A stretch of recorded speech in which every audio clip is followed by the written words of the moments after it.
Platinum Nirvana Project. Another pop. You know. If you don't, get up on it. What's up? Vibes on the beat. Time for the big homie, stay on the grind. Back to put it in motion on some home team shit. It's about time.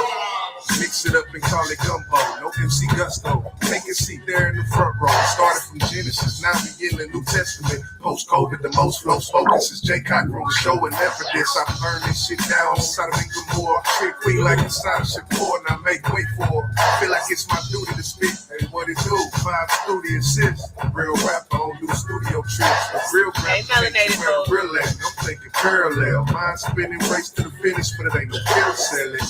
More like a marathon. On my lip shit, this life you gotta be patient. There ain't always a quick fix. I've seen that shit firsthand with my own 2 eyes on this soil that I stand. Just trying to win. Pops told me sink or swim, and I ran for a deep route. Doing this for TripCTreehouse. Salute, still stomping in my steel toe. Work, trying to get some skrill in my billfold. Yeah. Same team, just some new additions. Vibe spinning while I spin a block. It's off the head, just stay up in the lab. Keep my lab coat buttoned up. Call me the chemist. All I know is dope like the car attendants. I'm saying, don't be fucking with my vibes on my team.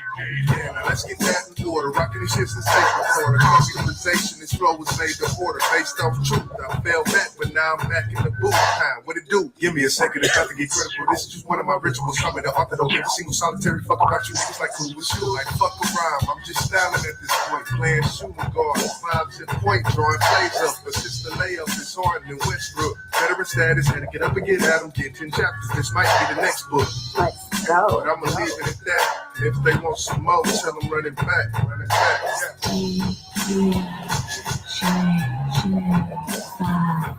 Got me out here feeling like the wrong fetish. But 36 on my back, running through shit. Ride out. 36 bars for the call. Straight like that. Straight like that. Have fun. What's up? Have fun. Hashtag Tiggy. Format. Can't forget about the format, man.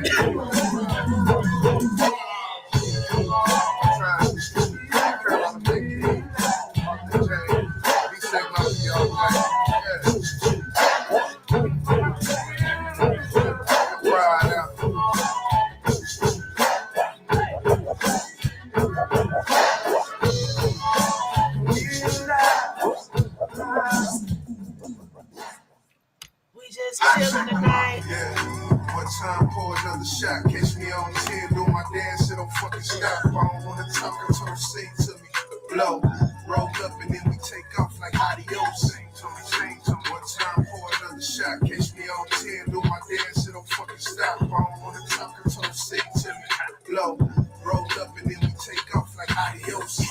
Bitch, you talk too much, just hop up in the whip. Love this represent, bitch, you sucking dick. She say she been fucking on the man hopping. Cause when it comes to that pussy, bitch, I'm standoffish. Just before that talking, they give me the dough. They hit was so good, it made me sing a song. I was like, what am I supposed to do when I'm taking a chance? Fucking with you. Hey, yeah. One time pour another shot, catch me on 10, do my dance, it don't fucking stop. I don't wanna talk until sing to me, blow, roll up and then we take off like adios. Sing to me, one time pour another shot, catch me on 10, do my dance, it don't fucking stop. I don't wanna talk until sing to me, blow, roll up and then we take off like adios. Take off like adios in the air, Holy Ghost. I'm a dog, the only way that I'm a die, bitch, polio. You can call me Christian, but shotters call me Tonyo. I can pimp a chick, I can pimp a name, I eat the cheese, macaroni, yo. Roll me up a couple cups, I go extra money, yo. Take a couple shots for my titties, that's a double cup. I'm so fucked up, boss, and watch it, gotta hold me up. Ain't no turn it down, if I pass out, Eddie's turn me up. I'm ready for a fuck session, I'm in a dream, cutting that pussy up, Freddy Krueger. And I'm fucking her like a new one. She said that dick did the shit like cow manure. One time pour another shot, catch me on 10, do my dance, it don't fucking stop. I don't wanna talk blow. Rolled up and then we take off like adios. Sing to me, one time pour another shot. Catch me on 10, do my dance, it don't fucking stop. I don't wanna talk until they sing to me. Blow, rolled up and then we take off like adios. I'm feeling good, I'm riding cloud 9. Double shot of Henny, baby, I done down mine. And she's a fine dime, told her that's a fine time. She said she wanna ride, I said, baby, that sound fine. She said, I give her chills, and she feel it in the spine. I told her it's gonna take some time, she gon' get it right. Baby, you can spend the night, maybe we can end the night. But you hitting some high note, I got you peeking words, just the way I beat it, right? Now sing to me, let me hear you blow. Now put your lips to the mic. There you go. I know that you're ready. Just relaxing, baby, let it go. You want a double dose, baby, let me know. Yeah, one time pour another shot. Catch me on 10, do my dance, it don't fucking stop. I don't wanna talk until sing to me. Blow, rolled up and then we take off like adios. Sing to me. One time pour another shot. Catch me on 10, do my dance, it don't fucking stop. I don't wanna talk until sing to me. Blow, rolled up and then we take off like adios. I whisper sweet nothings in her ear. Yeah, we on cloud 9 in the air. Yeah, singing to me, I love what I hear. Yeah, I'm gripping on her thighs and her grill, reminding me of Foxy Brown and Ben Gray. We celebrating living life without fear. A few more shots, and little mama playing with my locks. We lighting up the Mary on that damn rooftop. My sweet morning dew took one look at you. Every minute she hit, I caught deja vu. I'm on 10 and she feel amazing too. Her harmony a drug, I am hooked on you. Sing to me, yeah. Every time I leave, shorty sings to me. She's the type that do anything for me. If we talking king, she the queen for me. Whisper in my ear, let it ring to me. Baby girl, convince me with a TikTok. I'm only 2-step, baby, hip hop. Ooh, I'm sorry to hear that, Nicole. Yeah, them always bad. From the looks of the lip lock. Got me in the groove like the old days. Bringing up the new from my old ways. And shorty with producer in my ear. Once the song goes off, we gon' slip them out of here. Let go. Yeah, one time pour another shot. Catch me on 10, do my dance, it don't fucking stop. I don't wanna talk. Ginger shit helps a little bit. No, nothing stop that burn.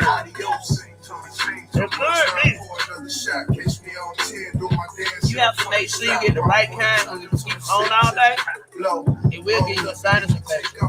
Adios.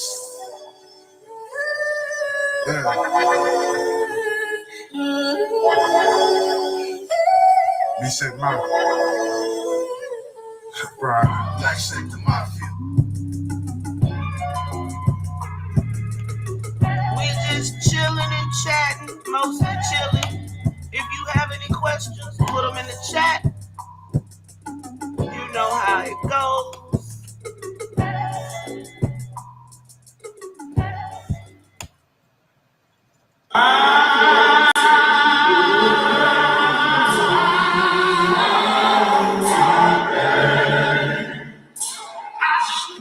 I'm still trying to eat all my watermelon, y'all. I can't have that. My mindset never changed up. I just changed my angle. 20 points up. Even if I sprain my ankle, I'ma have a lot to say at the Hall of Fame ceremony. Say my thank you, so let me continue. Real shit I never say, but I did do. Check my bar facts. Very detailed like Carmax. 10 toes stuck in the tarmac. And that don't mean I live still. I ain't no carjack. I'm wild in the small circle. No kind of fits allowed in. Tell them go to White Town in. It's OVE on. Where's fight on my speech hard? Every title my beat on. Go W, I'm telling you. It's not like it's where the sediment lays. I'm the marker of the veteran pages. I'm the ace of space. The deck be playing spades on some MVP shit. Ran 100 miles, I ain't turning back. Bitch, I'm redid.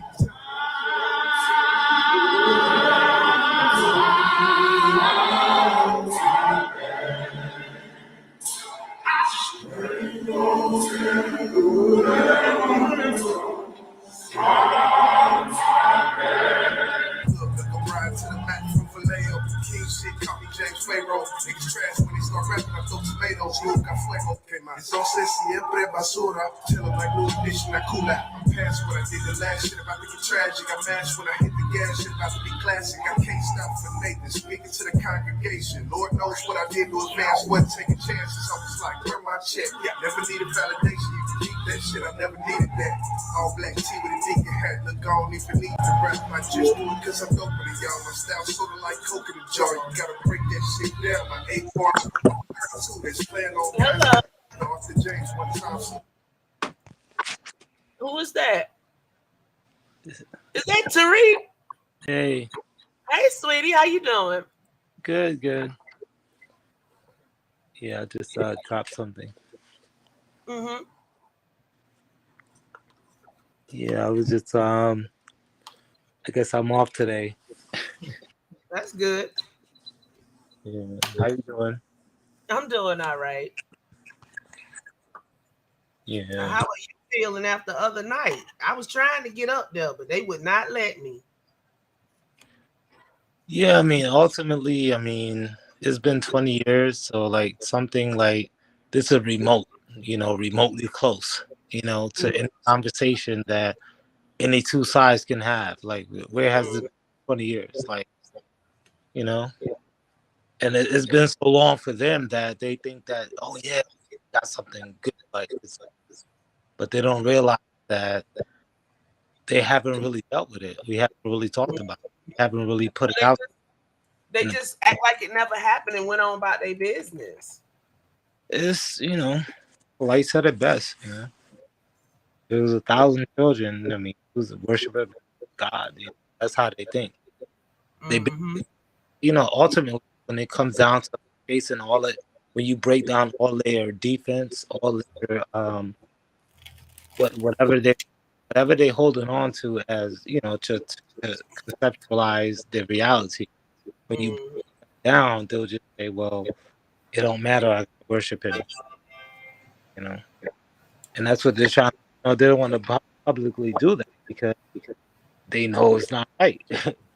they can identify that, so that's why you don't hear. Like, there's been plenty of debates that was supposed to be set up, between me, like and that they always mysteriously never show up for.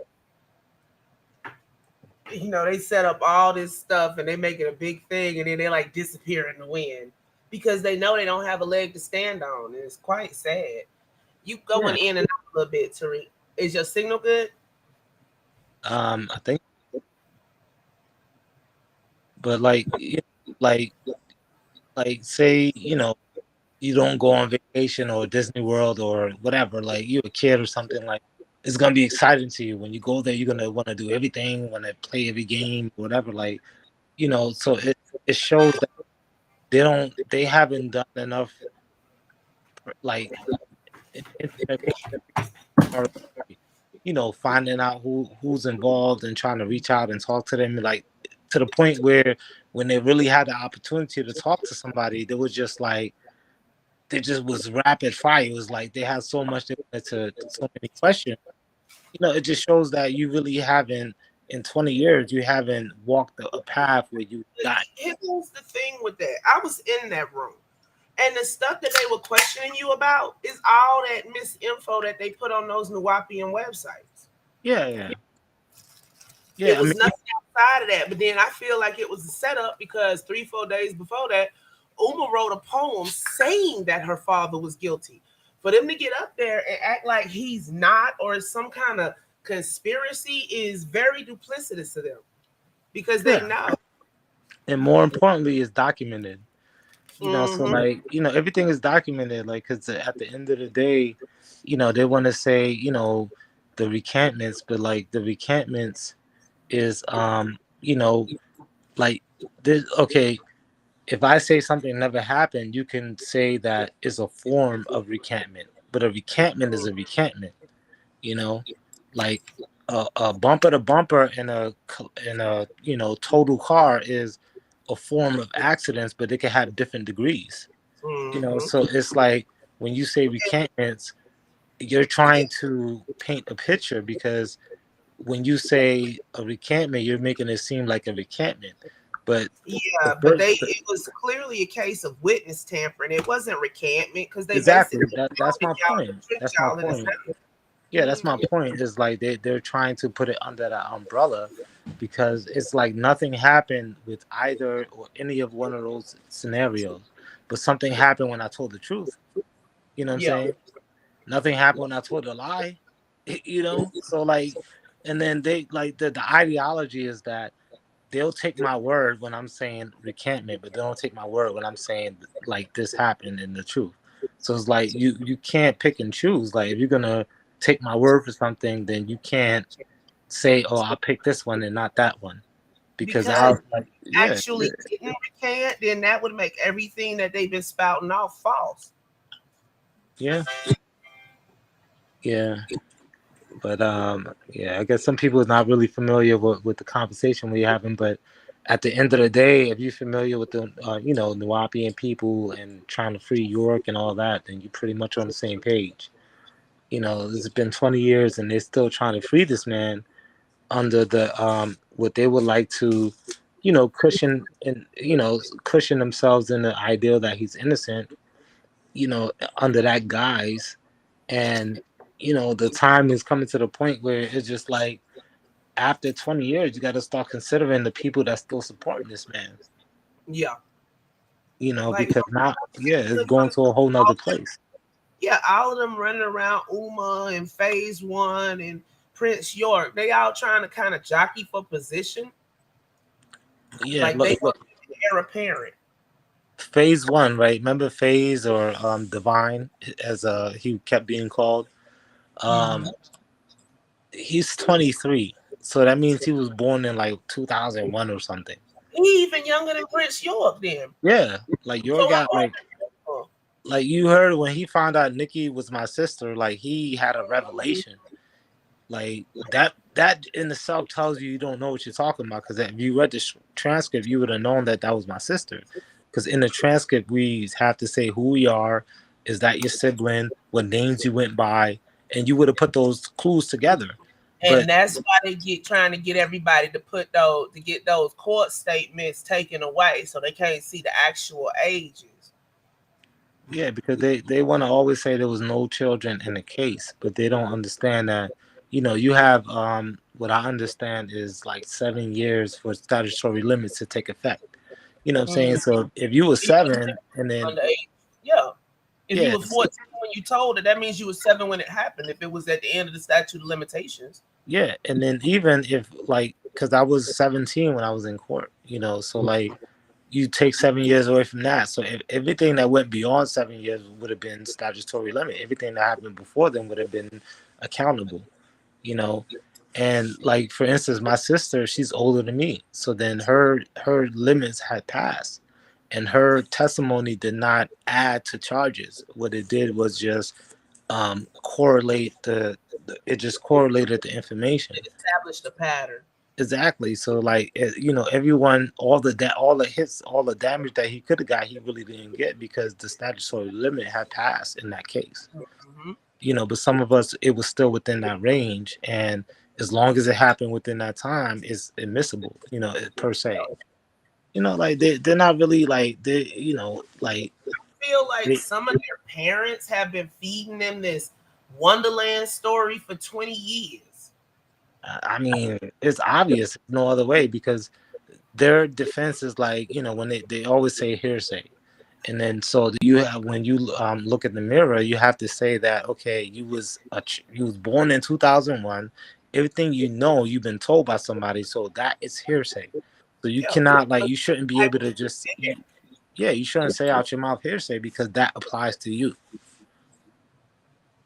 So this is the other narrative they've been trying to run. Well, where were their parents at when all of this was going on? I want it to come out of your mouth how Tamaray was set up.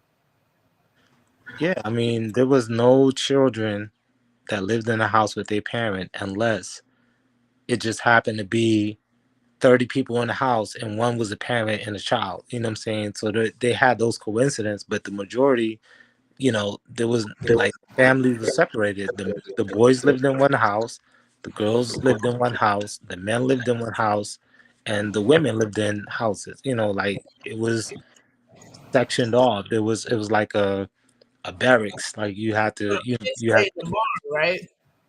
That barn with the men stayed in the barn, right? Yeah. Or was that okay?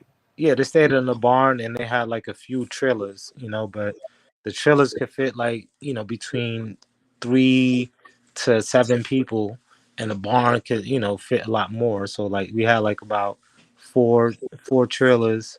One of them was like turned out to a bathroom, and like the trailer, like the one with the hitch, like not like a home trailer, like just like a travel trailer. Oh, the The one RV. you, yeah, but the one that don't drive, like you got to hitch it onto a truck, so it don't have that extra space. Just enough to have the basic things. And it's like, we had power, but we didn't have, like, you couldn't cook in there and anything like that. You know what I'm saying, per se, like. So it's, and then we didn't have the water because we had to go to the bathroom that everybody else went to. So it was like a trailer, but it was just like a shell.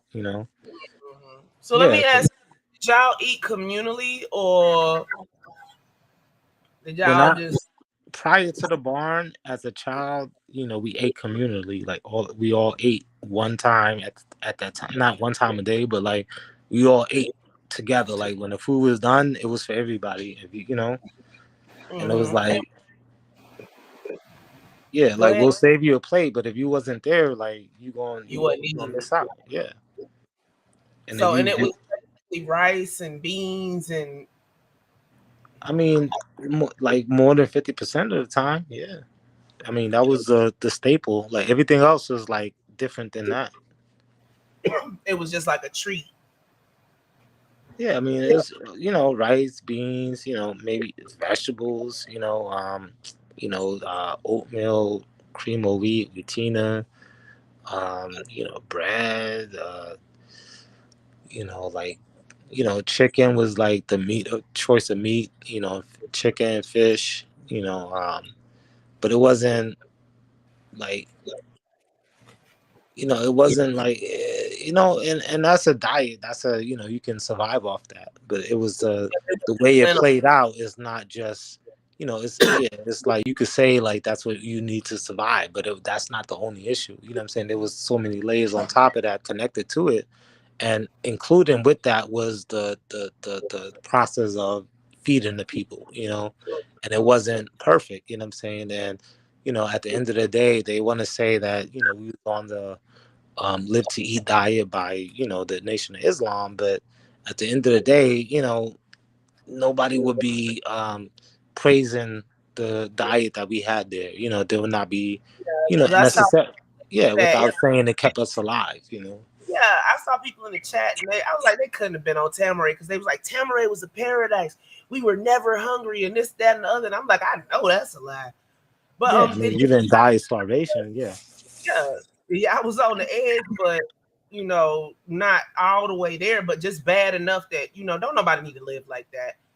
But did anybody try to cultivate gardens or anything, or was it not allowed? Everybody too busy to do anything after they got. Throughout all the years that we lived there was a portion in time where we did have a garden, and we grew food, and it was like maybe a season and a half, maybe, to give it more credit. But like, we did try to do that, and I did some work on that. But we grew some things, and a lot of that food, or a portion of that food, went to waste because we try to give it out, and everybody didn't. I don't want to eat kale every day. Like they didn't grow to sustain. They just grew to like to look good, like to say that we growing food. Yeah, because if they would have grew responsibly or smart, then we would not be wasting food. All our food would have went to good. It would have went somewhere. We could have sold it, gave it away, ate it, anything. But there was food that was like didn't get eaten. You know, because it was like didn't. It's like when you're doing something for the first time, you don't know what you're doing. You're gonna make all these mistakes. And yeah, we did have a garden at one point, but compared to like, like humans, just the earth compared to like the universe is like a blip in time. So like compared to the time the community has been around, the time we had a garden is like a very short blip in that time space. Because I would think wouldn't nobody have time, because they had the men working from sun up to sundown, And then the women had their tasks they had to go out and do, so I wouldn't think it'd be a lot of time for gardening. Yeah, there were like, in the community, there's always people that's trying to gain favor, you know, and they're from the outside because if they gain favor, they would probably be already living there, because they had to gain favor enough to get to live there. So you had a doctor that was there, Dr. Thompson, but then you also had another doctor. He was Dr. Bright. Him and his sister were both Nuwapians, and then they would do things and be, their name was like running around, like there was people try to, you are who you are in your placement in the community. It was Yeah. also like a hierarchy and just who's who, you know what I'm saying? And so they were trying, in their contribution there was part of, behind that, um dealing with that farm, because I remember, Dr. Bright, specific, more or less his wife, his wife, she was kind of, it seemed as an adult, thinking, looking back, like she was the one behind it, as far as, you see her there, it's like, why are you there, and you don't live here, so it's like she was the one contributing, like doing work there. Some people will come up from time to time, and contribute and donate work and do work, and just work, not everyone, not all the time, but there were times where people did come up and, we needed extra help. If it was like a festival coming soon, and we needed more manpower, then we'll open up the land and let people come to work, and then they'll feel so, obligated, or they'll feel so privileged that they'll just come, free time, free energy, whatever. So that was the case of that, like where we didn't do it on our own, but somebody else might have had a similar ideal to like do that, and they was the one who pushed it. It wasn't our internal people that lived in the community, because at that time we've been there close to 6 to 8 years at that time. Because it was like, so in 6 to 8 years we didn't grow our own garden, but it took somebody else to come and visit, come and visit and try to gain favor, in a sense. That's how things kind of was set up, the day to day, and that was their contribution, so it was like them driving it, or they was volunteered to do that, or however that went down. Okay, But they and do you didn't. know how many people were on Tamaray? Like a rough estimate, not like down to the number. um I mentioned the dude say like there was like 80. There was like 88. It was another room. There was like 88 children taken off the land. So if you just Mm-hmm. children, 8 children, you know, each one of them had to have a mother. So there's 88. So then let's just say a third of that for the men, because it wasn't maybe not equal. It was more women than men, more women than children. You know, so I would say like 300, or hovering around 300. Okay, so York had it was a 40. It was Tamaray was 440 acres, 444 acres, but only 19 were cultivated. Like literally, y'all could have had animals, farms, and all of that, but York wasn't about that. It was just a show, basically, on his end. Like y'all was serious. The parents was serious, but it was just a show for him to do what he did, all of it. Yeah, I mean, like if you have not 476 acres of land, you choose to use acres of it. It's the difference between like a sniper or somebody that just you know Yeah. it's like, why, like that's like in 19 acres out of 476 acres, you could control that. You could see what's going on. You could see, Mm. you could play every, you can control that space. So Anything, it's more about keeping everybody together so he could keep an eye on them. I would assume, because when we took walks, we've taken walks, and we is just anybody, what I'm saying, that lived there, like, and a lot of times it was, York was there, because we wouldn't really go beyond our 19 acres without him leading beyond that way. You know what I'm saying? Because to us, it was like a our border. You know what I'm saying? We knew it was our land, but we didn't. If we went there, we could have got in trouble.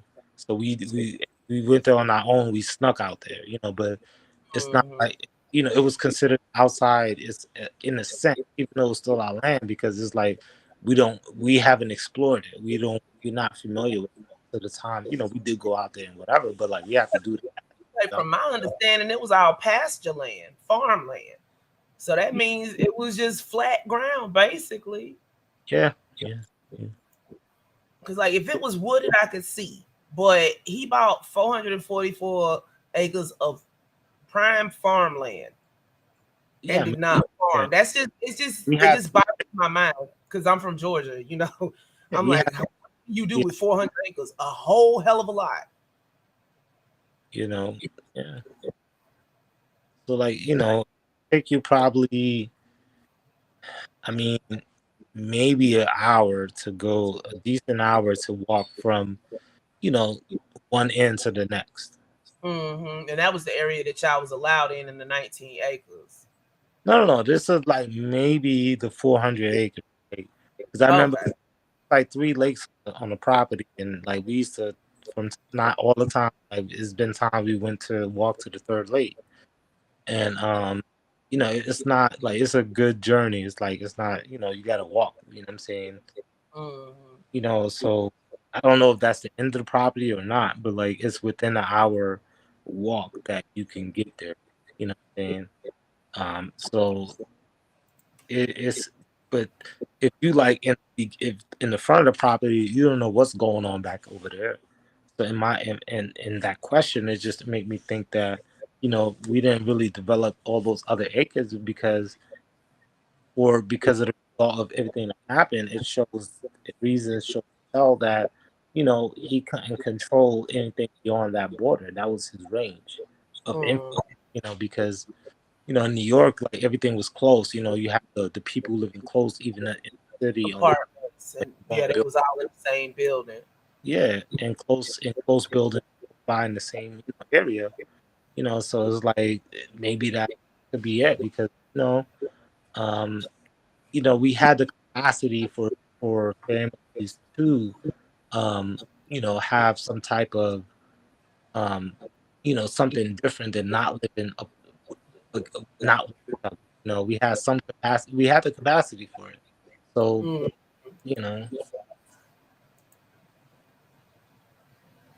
but like the other day, I see that these Nuwapians have a lot of questions, and a lot of these questions come about because and really they haven't done their own due diligence and reached out to anyone that dealing with that can. From what I'm seeing, they're going under the guise of different religions right now, and they're recruiting heavily. I had a friend of mine, a guy, Haru. He had one of his members trying to recruit her. So it's what they're telling people is that Tamaray was a paradise and York was falsely in prison. So I think these are most of the people that you're coming up with, and then coming up asking these questions, and then the people that are running these storylines, because they were all. The one guy says that York adopted him, and I was like, York needed to adopt nobody. He had enough kids for 15 men or more.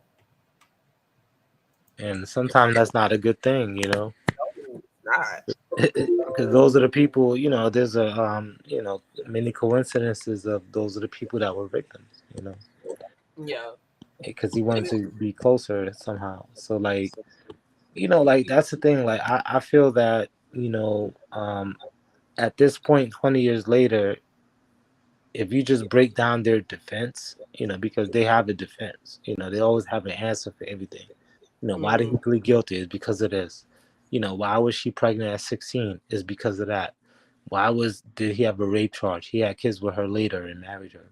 But they have an answer for everything, but then your answer doesn't suffice for them.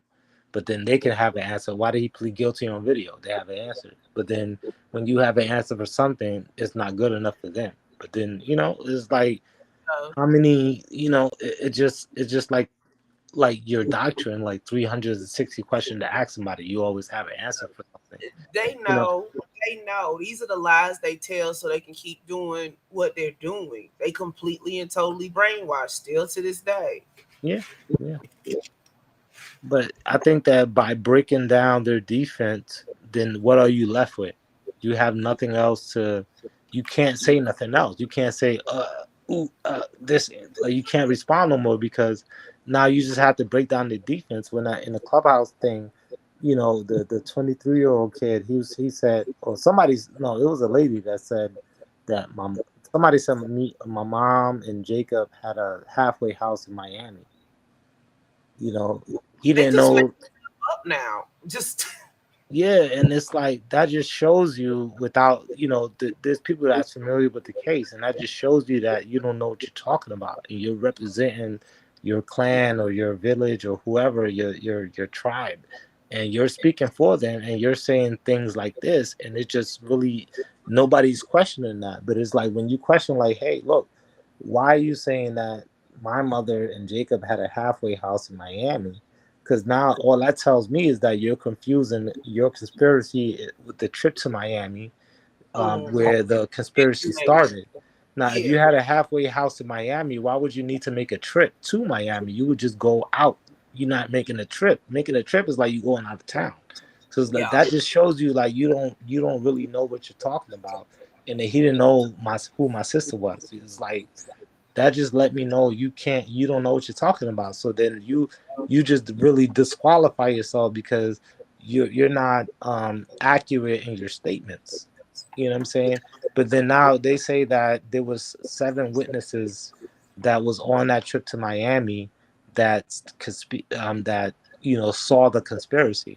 And all I gotta say, all we have to really do is produce one of these witnesses because they actually made documentaries on Wapians. They made documentaries where they had the witnesses that was on that trip talking the documentary. So if you have a documented recording of them speaking out on that trip to Miami, so that means it's on record.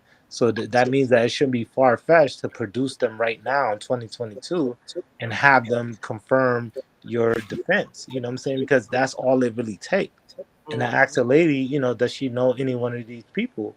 When was the last time she spoke with them? And it was basically when since the land got raided. Like you're defending somebody, but you don't even, you're standing up for this conspiracy aspect, but you don't even know the people involved. Like you don't know when their birthday is. You don't know if they have kids. You don't even know their number. Like you may or may not have them on Facebook as friends. Like you can't call them right now and get them on the line. You know what I'm saying? Yeah. So how is that showing the resolve or the importance that this is to you? You know what I'm saying? Because if you're not even close to the people that prove your case, then it shows how important it is to you. How much Yeah. it Like some of them, your volume went out, Tariq. Your signal's going bad. Tariq, can you hear me?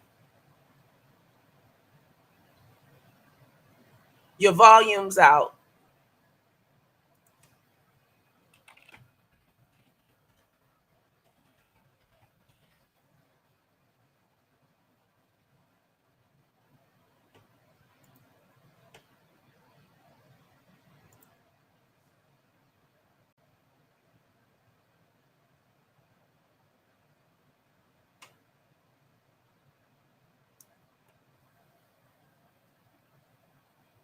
Tariq going in and we can't hear none of it. Hey, we can't hear you.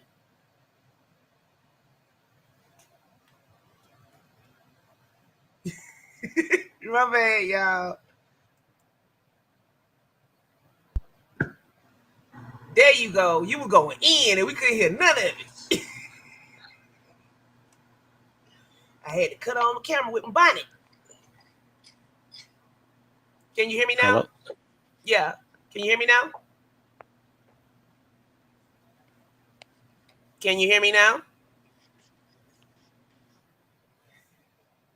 He gonna come back.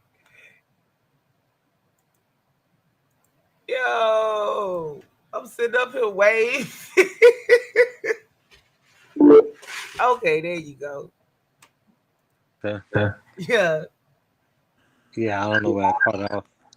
Yeah, you went out for like 3 good minutes. Oh, okay. Yeah, I mean, ultimately, I was just saying that all you have to do is break down the Nuwapian defense, and a lot of the time it's going to start off with a trip to Miami, and all they have to do is produce one person that was a witness on that trip, which they do have documented documentaries about their witness saying that about the trip. So they have people that they have someone that's attainable that can be produced for a interview. All you have to do is say is if a victim could come and say this happened to me, then why can't someone for the witness that was on the trip for the conspiracy on their defense can't why can't they produce themselves to be questioned? And that's it. And then all they gotta do is say the same thing or say something different, and then let the people decide based on that. Melanated says she's heard your story since you got interviewed by Polite on the bench, and that was about 5 years ago. What gives you the strength to keep battling naysayers? Like there's a lot of people that's affected by this whole. Um, it's a lot of people that's affected by the outcome of the community. I mean, that's as simple. Like I was born and raised in it, and like I can at the ultimately like when I was a child I couldn't do nothing about it, and then but now an adult, I'm a man, so like I want to do something about it, what I'm saying, and there's times where I'm here or there, just like it affects me one way or the other, but at the end of the day, you know like you know if I was a parent now, I'll be doing things about things in a sense. So it's like almost like we're the adults to like talk about this, that was in the community in a sense, because there are adults that came out and spoke out on it for sure. So it's like we're at the point where I'm 36, so like I'm at the point where now I'm the adult, so I'm saying, so I'm speaking about it. And I was affected by this. My two older siblings were affected by it, and there was a everyone I knew until 2001 when I left. From when I was born in 1985. Everybody I knew was from that community, so I had a deep, strong connection to at the time to every. That was all the people I knew. So it's like I'm looking at it from a perspective of how I was raised. I was raised or had the ideal that at the least, that we were supposed to be a righteous people, and that we were supposed to be about the facts, and we were supposed to stand up for the truth, and we were supposed to be about sound right reasoning and all that stuff. So now that when I'm actually, in a sense, when I'm actually in a sense, being the person that you raised me to be, it's just that's who that's who I am. You know what I'm saying? As far as being, being about the truth. You know what I'm saying? And that was the impression that I was when I saw all these people coming together. You know what I'm saying? I thought that we would, I seen it as something righteous, you know what I'm saying, besides the abuse and all that, because that had to, that didn't have anything to do with the people. Like I always say that, I didn't never see York. Actually, one time I seen him pick up a hammer and hit it with a nail, you know what I'm saying? But I've never seen him physically do work, you know what I'm saying, and build the land. Like, but the brothers and the sisters did the, we all, it took the village, it took everyone else, so people always say he did this, he built the pyramid, but like it was the people that built the pyramid, it was the people that built the community, it was the people that did that, and this. So Yeah. I see that, and then I see that it's important for them to have, the truth, because a lot of these people, just like my family, they devoted their life to this community, what I'm saying, and I feel that, I don't want to leave, that's how I felt in the beginning. Nowadays, whoever is just on that boat on that Titanic, they're just gonna go down. But before, I always felt that I'm gonna try to do everything to try to help and reach out to them as far as just being able to give them the truth, because whatever you do with that, it's up to you. But you know, I have family that's also been through what I've been through, and I fight and stand for myself, and I fight and stand for my family, and there's also other victims that also went through the same thing I went through, and I fight for them. You know what I'm saying? So it's like that gives me the strength, and you know what I'm saying. I see because it's a first it's hand experience to me. So I see how they're trying to play it, you know, as if nothing happened. And I don't think that's right for the people that devoted their whole life, gave up everything, cut off their family, that made all these sacrifices, you know, just to be lied to ultimately, and then continue and being lied to 20 years later. You know, so Yeah. like, you know, it's like it's just it's a thing that, you know, if I can just press the skip button, I would skip. But it's like I feel it's important enough to, you know what I'm saying, face my, you know, face my past and face my reality, you know what I'm saying. And you know, it's like a I just try to look at it as a no weapon form against me feeling, you know what I'm saying, because I feel like I'm telling the truth and I'm telling my experiences. So it's like I don't feel like, you know what I'm saying, that you know, at the end of the day, you know, I know it's gonna, you know, it's gonna have the you know, try to have the right impact that it needs to have, because you know, like it's damn if you do, damn if you don't. Like as a, you know, the Nuwapian perspective, had none of the victims came out and spoke out, they would have said, oh look, you see, you know, he's innocent because nobody came and spoke out. You know what I'm saying? And then now if you have somebody come and speak out, then they're just, you know, they're just gonna attack you. So it's like, you know, there's no really, you know, but you know. Well, we certainly do commend you for it because you don't have to, but you do. Yeah, yeah, because you know it's an ongoing thing. It's like it's literally 20 years. Like I've been out the community longer than I've been in the community. You know, it's Mhm. literally, and I'm still, it still pops up. It still exists. You know what I'm saying? It's still encroaching my life. You know, and it's always going to be like that until you get to a point where, you know, people are, you know, talking about it, you know, on a realistic matter. You know what I'm saying? You have, you know, epidemics that happen in the country, and then people begin to talk about it as a collective whole. You know what I'm saying? But there's things that's taboo and that people don't necessarily um, you know, just be the first one to say it. You know what I'm saying? Like a bystander effect. You know what I'm saying? And when it comes to these taboo things, it's like a bystander effect. It's like what nobody wants to really be the first one to start talking about it. You know what I'm saying? But then when you, all you have to really do is you know, is tell your truth. And if that happen to be just talk, you know, saying about things, then you know it can't it affects that bystander effect, because now people don't have to feel like they have to be the first one. And in a way it's like that's what's, you know, when people go through trauma and victims and things like that, you know, they see people attacking them and things like that, and then they'd say, oh, you know, I don't want to, I'm just gonna keep this to myself. That's what they see. You know what I'm saying? So it's like, you know, I fight for myself, for my family, for the other victims, and then for everyone that, you know, may potentially go through this and that's gone through this in the past and things like that, and that's going through it now. It's just like it has to come to a point where, you know, somebody somewhere is just like aware of that concept that, hey, you need help.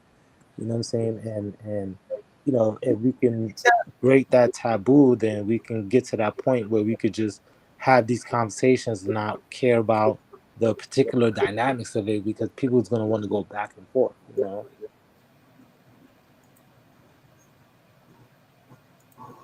Okay, Chuck says, do you know if the majority of the survivors were able to get therapy to get past the trauma? Um, I mean, from what I personally know, I could say no. I mean, from what I personally know, I mean, the majority is, you know, like you know, there are those that I do know that have gone through counseling and therapy, but like, you know, I can't say that for everyone, and it's less of us that I know personally that went through counseling than I do that hasn't, that has not gone through it, and I just may not know if they did or not. But even if I think even if I asked them, I was still in at the same conclusion that, you know, there's more people that I know that hasn't, you know, went through the counseling. Mhm. And you know, and also I think that the people that are, the parents and the families and the close people to them, and even the community as a whole, like all levels of counseling, is appropriate for all those levels, because I think they all really in a shape or form need counseling, because they just need the space to be able to have these conversations. When you devote your life to a community for so long, and some people turn away from everything, their family and however, like, and it's when all that falls apart, it's like you really have no one that understands you, because your family, they know you until you left, and then the time you were gone, but they don't understand you from like where you was there and your journey there. Like, so there's a lot of people that could only understand people, the people that was there, and sometimes those are the people that so-called Wapians or whoever may need to have someone to talk to, somebody that was there that understand them. And a lot of the times, those people that can help them, they're not talking to those people based, maybe not directly, but indirectly they may, but not directly, or however that, like, you can't reach everybody, but like it just um a lot of people don't have someone or a place they can go that actually just talk about it, and people that can, relate and understand or whatever. But even beyond that, I think some people might be just ashamed, embarrassed, because it's like they may just know things that just they don't want to say. You know what I'm saying? It might paint the picture more clear. Because I just know from what I know from a child to being a man, but some people was already a man when I was a child, so they would have knew what I know now, and not what I know now, but like they would have had that further along development at my stage now than I was when I was a child, and it was in their 20s and 30s. It's like they understand more things at that experience. Mm-hmm. So, how hard was it for you to integrate into society? Um, a lot of it was curiosity, like I was just a kid in a candy store, like, I didn't, I was far removed from what I would call danger and just uncomfortability. It was just like a new world, so like I took it, I was nervous for a lot of things, but I took it in stride. Like I took it as a new experience, and I had fun with it for the most part. Like, I enjoyed like going up an escalator, elevator, until it became normal, and just like doing simple things, and it was just like it was I like my father, I could have just been like disgruntled and upset, what I'm saying? But I looked at it like, what, like I have a second chance at life. So I could be mad at my dad for like, and ask, where were you? How come you wasn't there? And blah blah blah. Or I could just start from where I'm at right now. And that's what I chose to start from where I'm at right now. And I think I took that approach into like when I came to adjusting to the world, it was just like, you know, I'm nervous about this. I don't know everything, but hey, it's new and I feel, free in a sense, and I just, you know,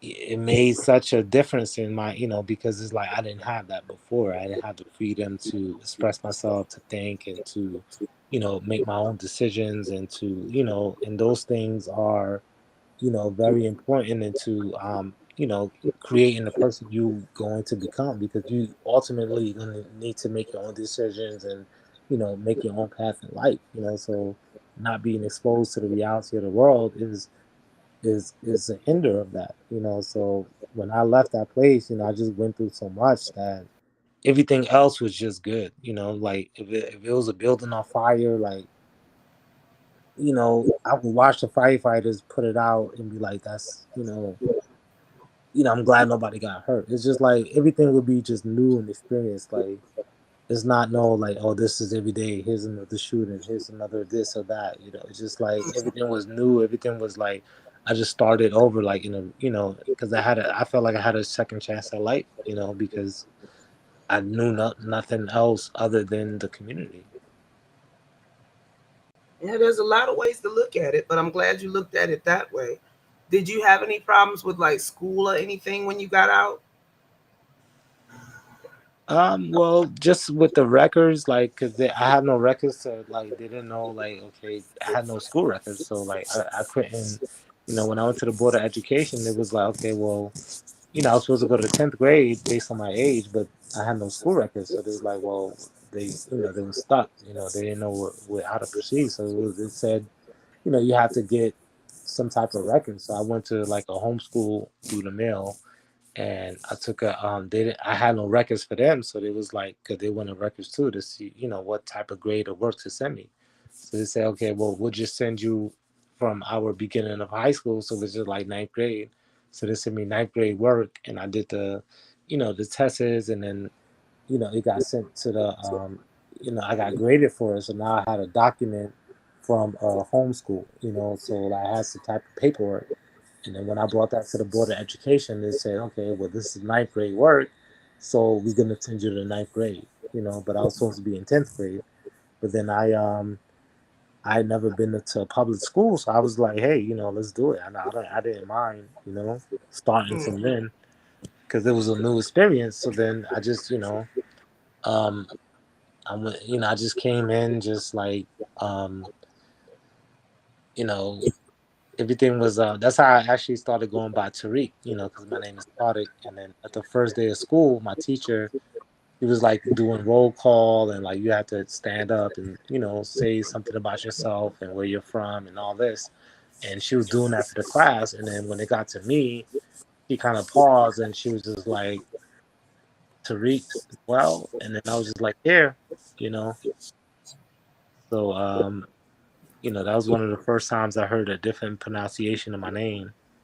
And I just wanted to, in a way, like separate myself from Tariq, who my name is, and then David, so I just, Tariq was like, because I had a lot, when I told people who Tariq is like, they had a hard time pronouncing it. So then I just went with Tariq, but then, I also wanted to just, um, you know, it's the same name, but it's just, to me, is a different pronunciation. So it's just like, I wanted to like, as I became who I am, it was also a name I took on. Mm-hmm.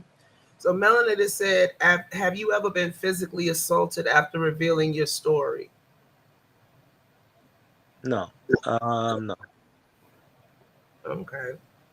Yeah, I mean, yeah, I don't, I wouldn't picture myself in a scenario like that, with, because I really gotta, escalate to a point, in a sense, and it'll either be ignorance or just like I've never been in no altercation based on telling my truth. In fact, I rather, I always, like I'm the type, like I wish a motherfucker would, like, what I'm saying, like nobody gonna tell me I'm lying about what I'm talking about. You know what I'm saying? So like that, that's where I'm at with it. I don't even let people, I may tolerate some type of process of where you at the moment, but I'm not gonna tell them. No, I'm not gonna allow nobody to tell me in my face that I'm lying. 'Cause Mm-hmm. that's not how it's happening. Shoot, I don't blame you. After going through all that, somebody tell me I'm a lie, I might be fighting.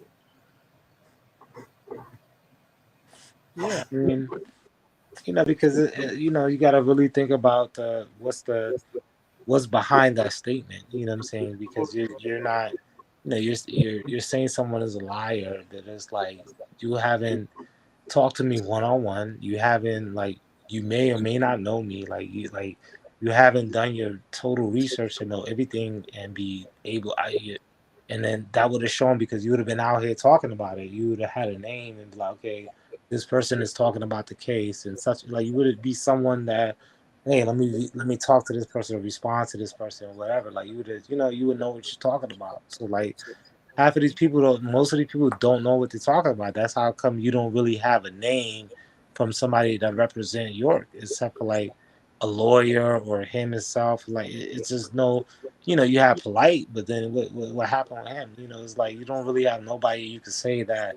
You had Dausa York and all these people. Like these people they don't put themselves in the line in the hot seat. In the line of fire. You know what I'm saying? Because when you feel like you have nothing to hide and that, you could just talk, freely and casually, then, because what you're saying is true, then you're going to show up wherever you need to show up at, Yeah. good, bad, and ugly, however it needs to be. Because at the end of the day, things have they have like a song that don't age well. You know what I'm saying? Yeah. Things have a, like, so when you look back at something and is it going to age well for you? You know what I'm saying?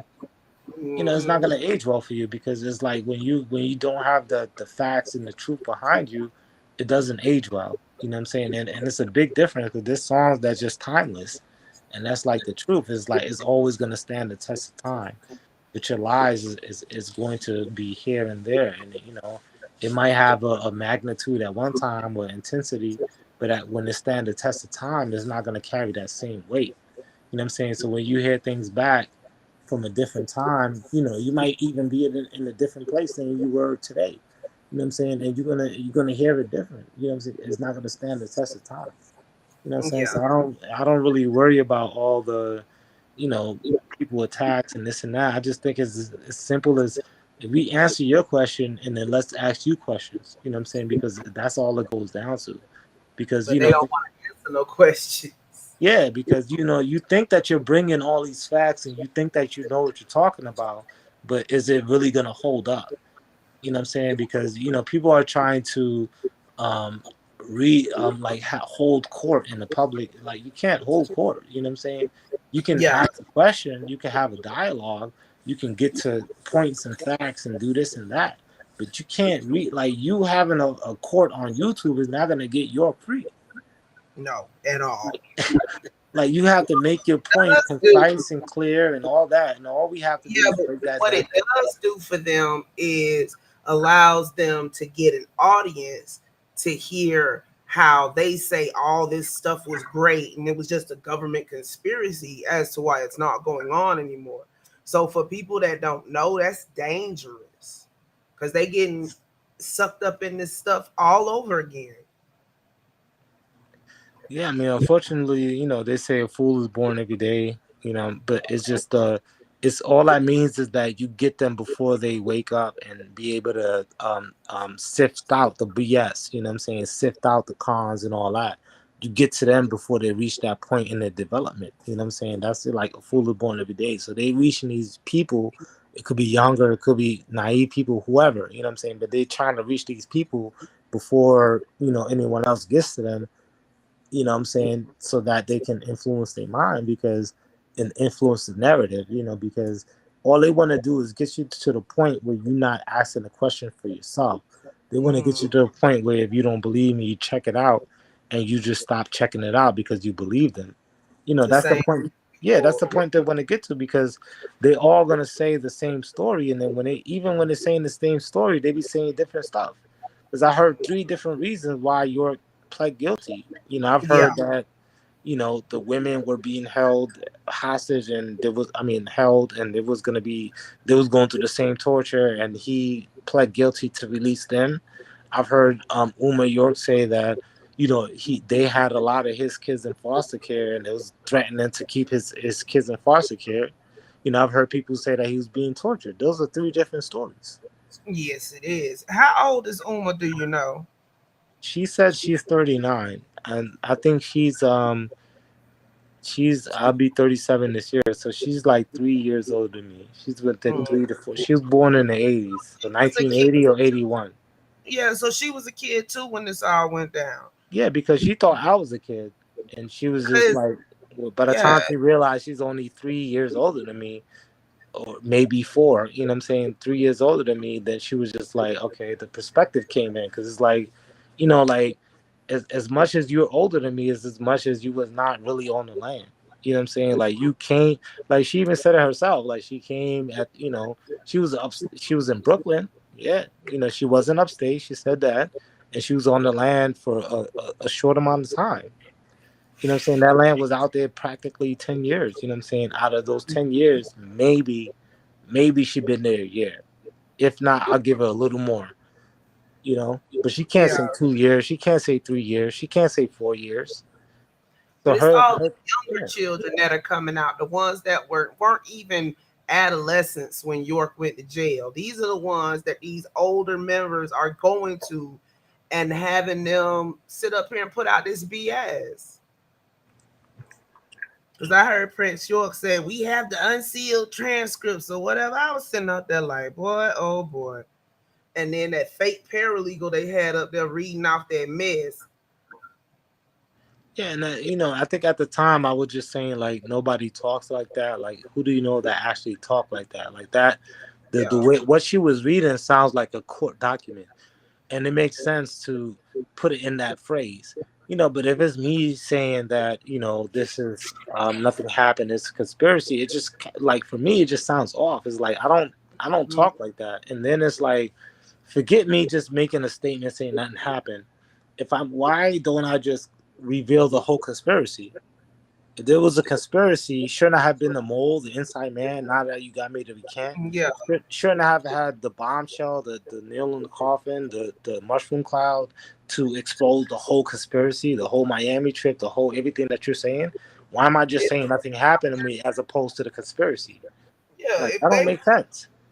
If they was gonna find something, they'd have found it already. It wouldn't take this long. They'd rather believe that York is in jail because the government wants to oppress another leader than he was just a pervert. Yeah.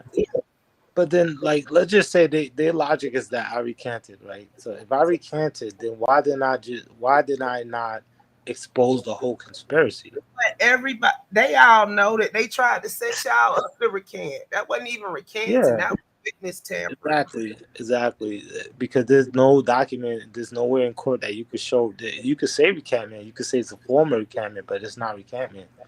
Like you could have I think I might have said it earlier, like, or I might have said it somewhere else before, but you could have a bumper to bumper accident, or you could have a total car collision. It's different various degrees of what is could be considered, but it's all an accident, just various degrees. So they say recantment is to try to put it in a phrase and try to paint the picture, but actually, if you look at it, one was talking to the lawyers, telling the truth the first time and then saying nothing happened the second time, and that didn't. The only thing that happened in court, it did go to court, it did show up in court. It showed up in court, me writing a letter to my mom explaining what happened, me saying that I told the truth the first time, and I told it like so that even in court I was telling the truth about the experience, and then I was saying that what happened, and then I still testified that things happened to me. And then the second time they're saying it was a letter that I wrote, and that's just a letter. It's not. It's not. But You could none of say this was written to the courts. None of exactly. it was, and you weren't saying Yeah. that York didn't do it anyway. Yeah. But like they're trying to say, well, you said he did, and you said he didn't. But when you said he didn't, it was because they were basically forcing you to say he didn't. Yeah, but I'm gonna round it off because I'm gonna just say all the time that they're saying, and then the third one they're saying is the affidavit that I didn't write, I signed. So it's like, one I wrote, but they told me what to say. When I talked to the lawyers, when I wrote a letter that they told me to say, and then one they wrote an affidavit and I signed it. So it's like, where's like that's not a recantment. Those are three separate things. One is a letter, one is a talking to a lawyer, and one is a And affidavit. these were York's lawyers, right? Yeah. Ed Garland and Manny Aurora, and then Tahaka and my dad was there, so I have someone to speak for that. I had my dad to speak for that event, for the first event. He's available whenever. He said Yeah. whenever it comes up, you call him. And then the second event, I have my stepsister Afia, who has a Nuwabian documentary where she's interviewed talking about it. So she talked about it, which means that she can speak for it now. So that's one person. And then Tahaka, which was the first, he was with my dad for the first incident. So I have people that you can bring up in question, And then the third incident was with Dausa York. So like he's the one that's accused of being a child molester himself by Uma York. You know what I'm saying? So like, you can bring all these people that was there for that incident and let them hear their side of the story and then see how that sounds, you know what I'm saying? And see if it's the same of what they said back then. So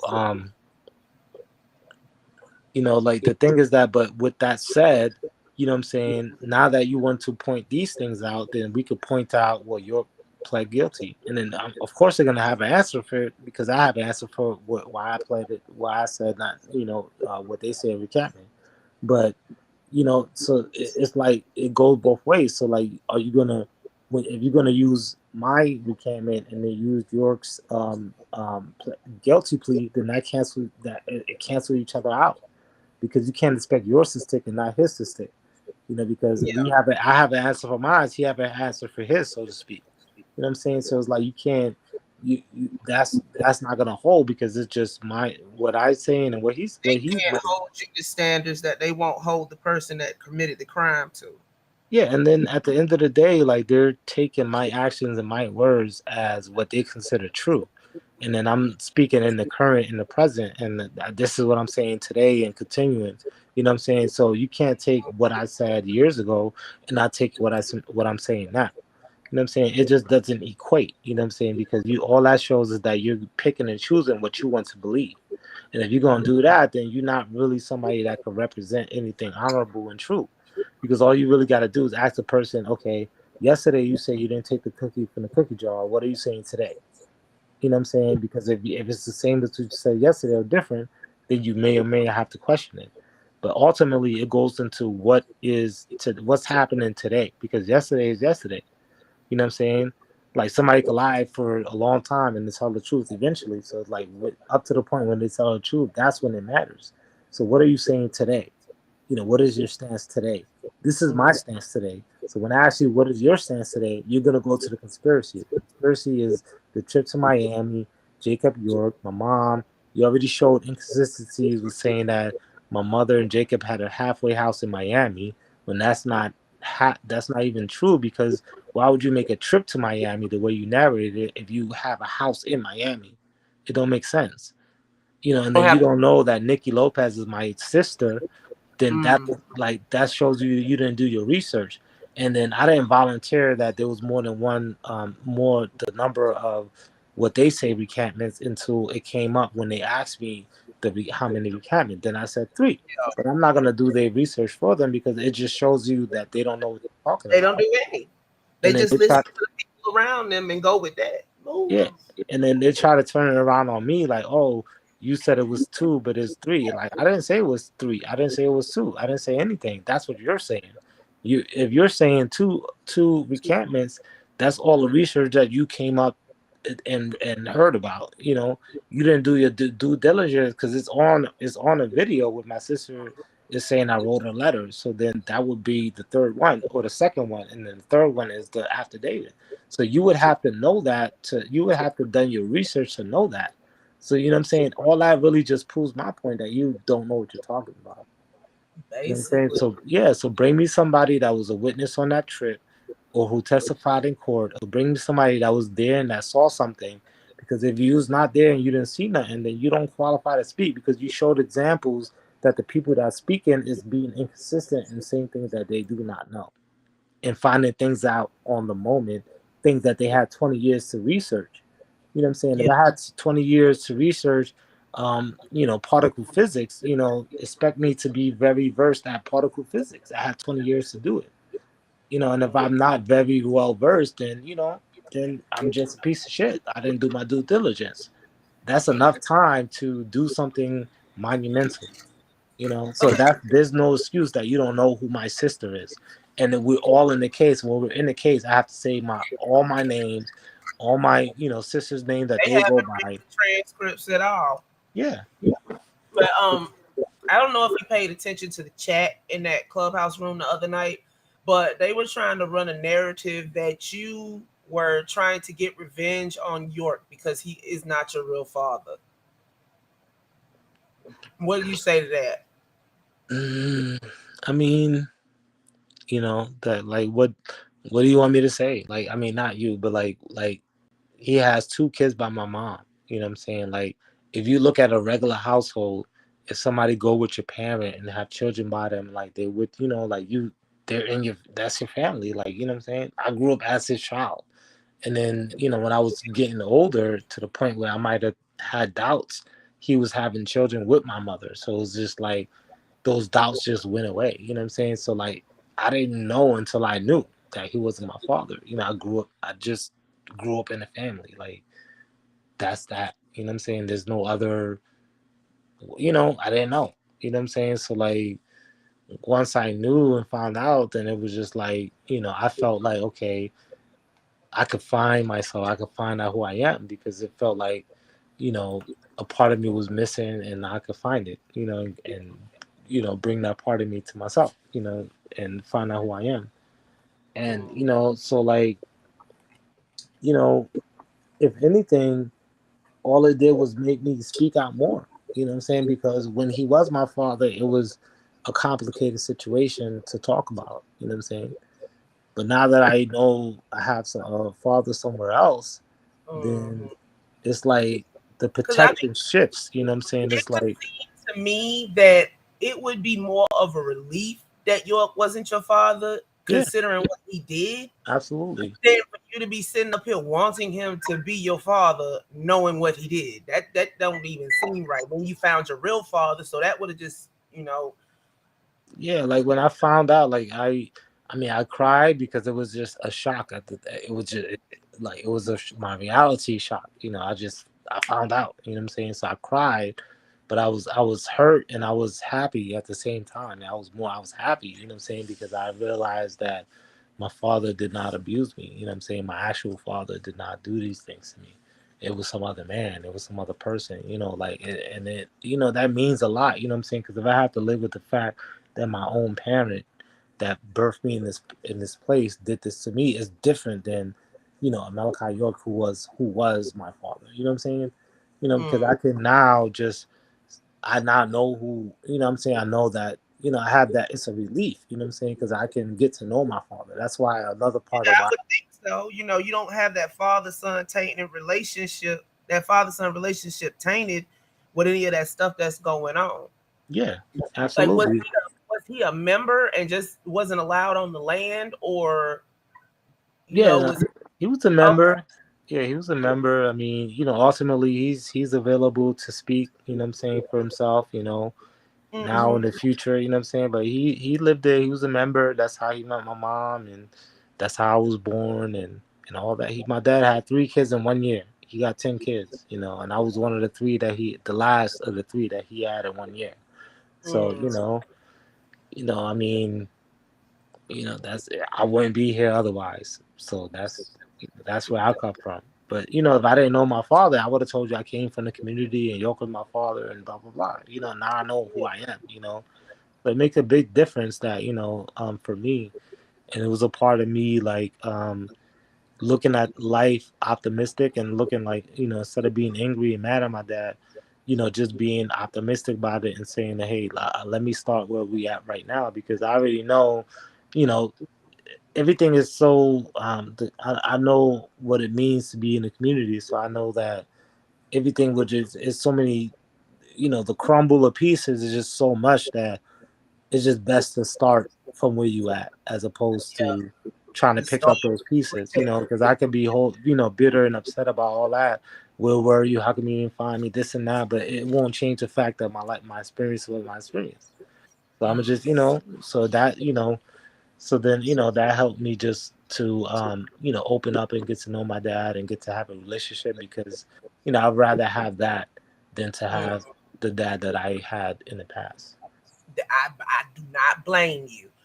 Keep talking. I'm gonna step away for like 2 minutes. I got a powder my nose. I'll be right back. Yeah. But yeah, I mean, like, in the recent times, you know, there's been, actually recently there was like a clubhouse and they had some Milwaukeeans in and they had some of the, I was there speaking about what happened and things like that. And, you know, this is where a lot of this conversation is coming from because, you see that 20 years later, these Milwaukeean people are still saying the same things that they've been saying for 20 years and they're still fighting the same fight, that they've been trying to get York free. And then you have to get to a point where you have to ask these questions. Is like, well, what do you, besides just saying the same things, like what are you actually doing to, express, what you think is true, or express your point of view. And I think they do it on their own little platforms and things like that, but I feel it's disingenuous because they're not bringing it out to the people. You know what I'm saying? Because if they bring it out to the people and make it public, then it could be questioned, it could be, examined, it could be cross-examined and ridiculed, or however you look at it. You know what I'm saying? But I feel that if they were saying what would be true and hold and stand strong, then that wouldn't be a problem for them. You know what I'm saying? But because they're not doing that, it just shows that, maybe in subconsciously that they know that this is the reality, or in actuality that they know is the reality. And they're just really operating on a whole different frequency, where they're just trying to do sort of damage control. You know what I'm saying? Because at some point we have to say, what I'm saying, okay, how many, for what's going on in recent times, like how many shootings have to happen before we start to say something? Like how many, you know what I'm saying? Like it's been 20 years. Like how much, like is it long enough for you? Like you should be well versed in all the research on the topic about the case and everything.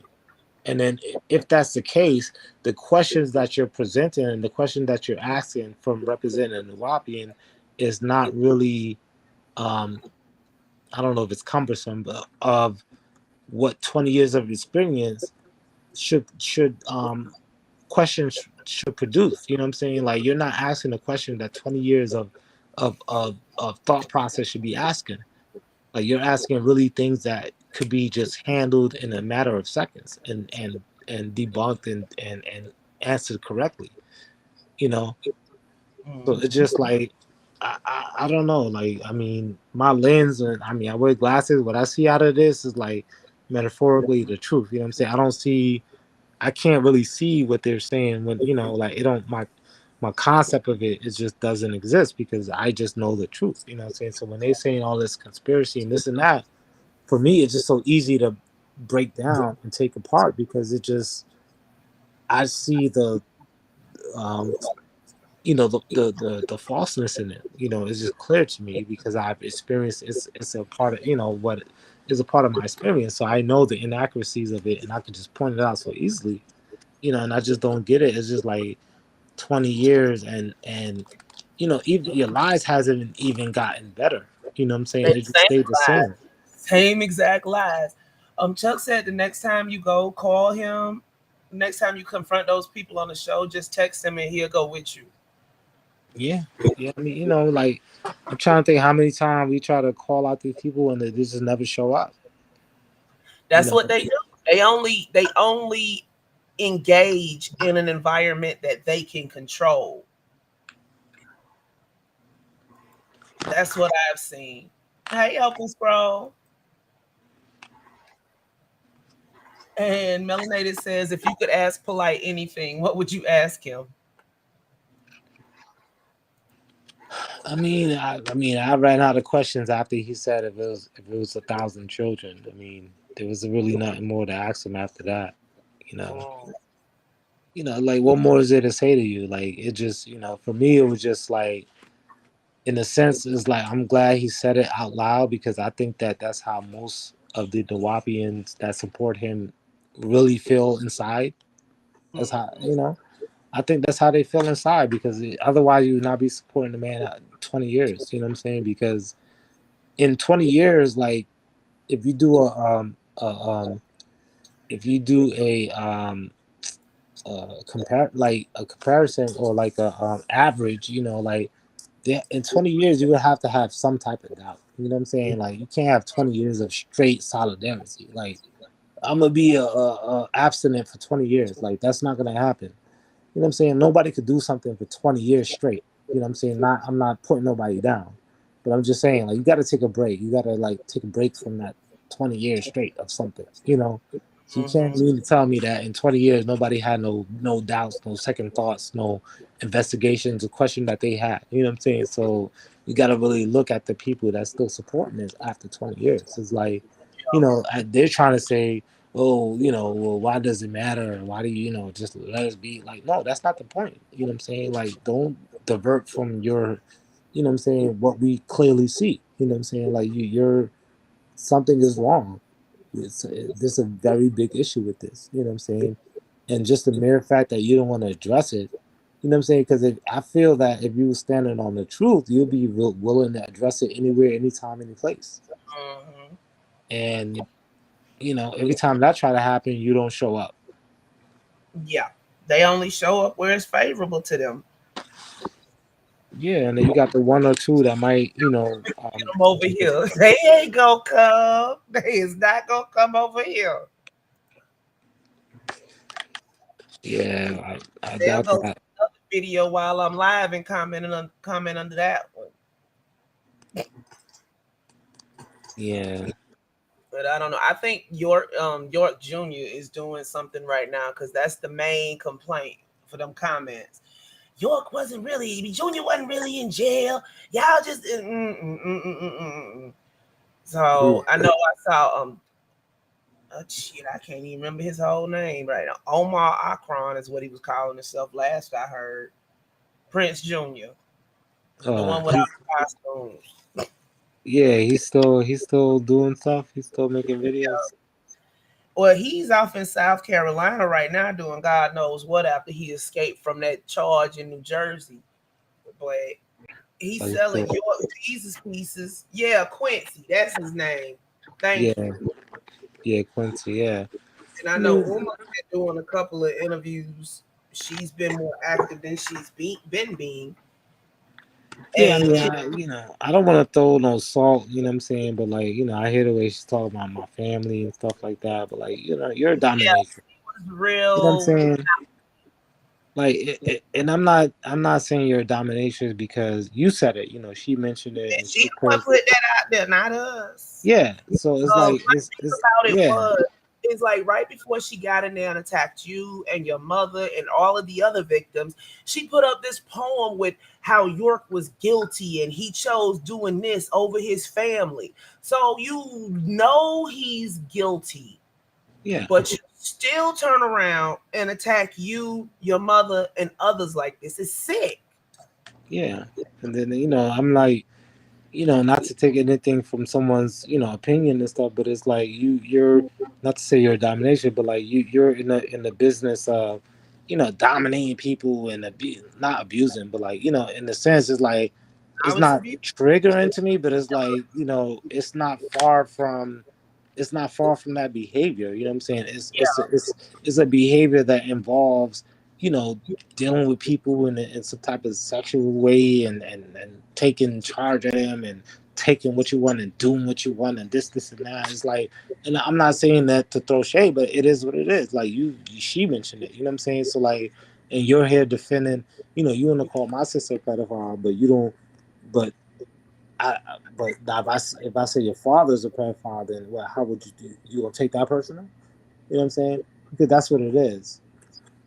So like I'm not. Like you barely like you was on the land. You was in Brooklyn, but you cannot represent what you can't be the sole person to represent um, a defense for Europe. You know what I'm saying? So if you can't do that, then just you Years don't. older than you. She don't know much more than you do about what was going on. And that's child stuff, minus, that other thing. But, Yeah, it's like she is not an authority that can sit up here and speak on what Malachi Z. York did between the 70s, the 80s, and the 90s. yeah, and then she says, "Oh, every time she saw me in pictures, I was smiling." Like, Everybody was smiling in those pictures. yeah, don't they say, "Hey, say cheese" when you take a picture? Mm-hmm. Like, so like it just goes like you have to really like analyze what people are actually saying. Like, if I say I was abusing Melissa, you can analyze that. But if you saying, "Oh, when you smiled in the picture," like when you think about it, like, "Hey, say cheese," picture, boom. This is when the pictures are like you have to wind a little thing, and then you can't Mm-hmm. see it until you get it developed. So it's like you Back in the gotta, day, yeah, Polaroid, yeah, Kodak. everybody gotta be on cue and say cheese, and then the picture's taken. So like your statement of me, oh, you were smiling in pictures every time I saw you in pictures is like, what relevance does that hold if that's just the social norm for the mid to late 90s? You know what I'm saying? Like where you had disposable cameras, where you had to if you want a nice or decent picture, you gotta smile when they say cheese. Like, how is I that mean, relevant you to see in those pictures that those most of those children were smiling, but not really. They were yeah, smiling because they was told to. exactly. That's my point. And it's like, how are you different than a parent? You know what I'm saying? Like, if my parent couldn't sit there and say, hey, is something wrong with you, why should you be the one to determine I didn't see nothing wrong with you? You know what I'm saying? So it was like, if somebody that knows me best wasn't able to identify if something was an issue with me, why would somebody that I would barely know compared to the person that knows me best be able to identify how come they never came to me? I never picked up nothing from him or them or whoever. False equivalencies all around. False equivalencies. Yeah. So one and one is this, so it's gotta equal this, but the whole time two and two equal four, not 34. And they trying to make it seem like it's 34. Yeah, and then like they say that, oh, my sister's the agent, when the guy realized I was Nikki was my sister. Oh, she's an agent, so I must be an agent. And it's just like, when you think of the word agent, like what they claiming us to be, in actuality, you could say you're doing agent work because you're spreading misinformation, you're spreading propaganda, you're spreading, you're dividing the community. You know what I'm saying? Whether you know it or don't know it, like, you're actually doing the agent what you would say an agent does, because you're not telling the truth. You're spreading misinformation, you're telling lies, you're dividing the community, but then you calling us agents. But you're in actuality, whether they know it or not, which they probably may know, you know what I'm saying? They actually doing the work of someone you would call an agent. You see what I'm Yeah. saying? Because they're Mm, not telling the truth. They spreading lies. They're spreading misinformation. They got propaganda out. They making newspaper. They making this. They're doing that. Like, all I'm doing is just telling my story, telling the truth. But you're making an actual effort to do these actions. So you're being, if anything, you're more of an agent than you would call me or my sister. You know what I'm saying? Because, mm, you know what I'm saying? Like, oh, she had immunity. Like, you know, York took a plea deal. That's less time than he would have got for going to trial. Like, there's if you telling the truth, you're going to have less consequences as if you're telling a lie. You know what I'm saying? yeah. So you can't pick and choose. Like, if he would have told the truth and admitted to it, then he would have had less time than what he's doing right now. At the end of the day, so don't you're looking at my sister and her situation and comparing it to York, and it doesn't work that way. You know what I'm saying? Because she was honest about everything in her story, and that's how you even know that it was somebody underage compared to her age. But there's a difference when you have someone that's an adult abusing a child and grooming them when they're a child, and then they become an adult and then have a relation with somebody that's younger than them. That's a whole different than somebody that was an adult and preying on a child. You know what I'm saying? And then when the person that's an adult is saying, oh no, I'm innocent, nothing happened. When the person that was a child that's now an adult and testifying is telling all their story and saying that, yeah, I was with someone younger, then it's like, okay, who's more believable? And they say, okay, we're not going to charge you with this because we're going to, you're going to, you're going to, defend, you're going to, testify against the person. That's how Mm. it works. You know what I'm saying? That's how it works. When you own I up to something, you're gonna get less also, time. yeah, I also heard them say that it couldn't happen because some of the victims are dating York's children, but I don't see how that would be misconstrued like that because from my angle, I would see it as somewhat of trauma bonding, and familiarity because people aren't aware of the outside world at the time. They're nervous or whatever. Somebody helps them. They develop emotions over time. It ain't like somebody married one of York's children 2 days after he went to jail. This is Yeah, years down the yeah. line. And then, regardless of the fact, all of the children in the community have relationship with children in the community. Like, we would not really have relationships with people outside of the community. But either way you look at it, we all were either dating each other or in liked each other or whatever, because we had no it was an enclosed system. So like Those were the only people of the opposite sex y'all ever saw. So yeah, it was like a Mormon. Like you could only be with another Mormon. So it's like it makes sense that you will only date another person that's in your community, and you make it unrealistic that people at 15, 14 is not dating. That's not unrealistic.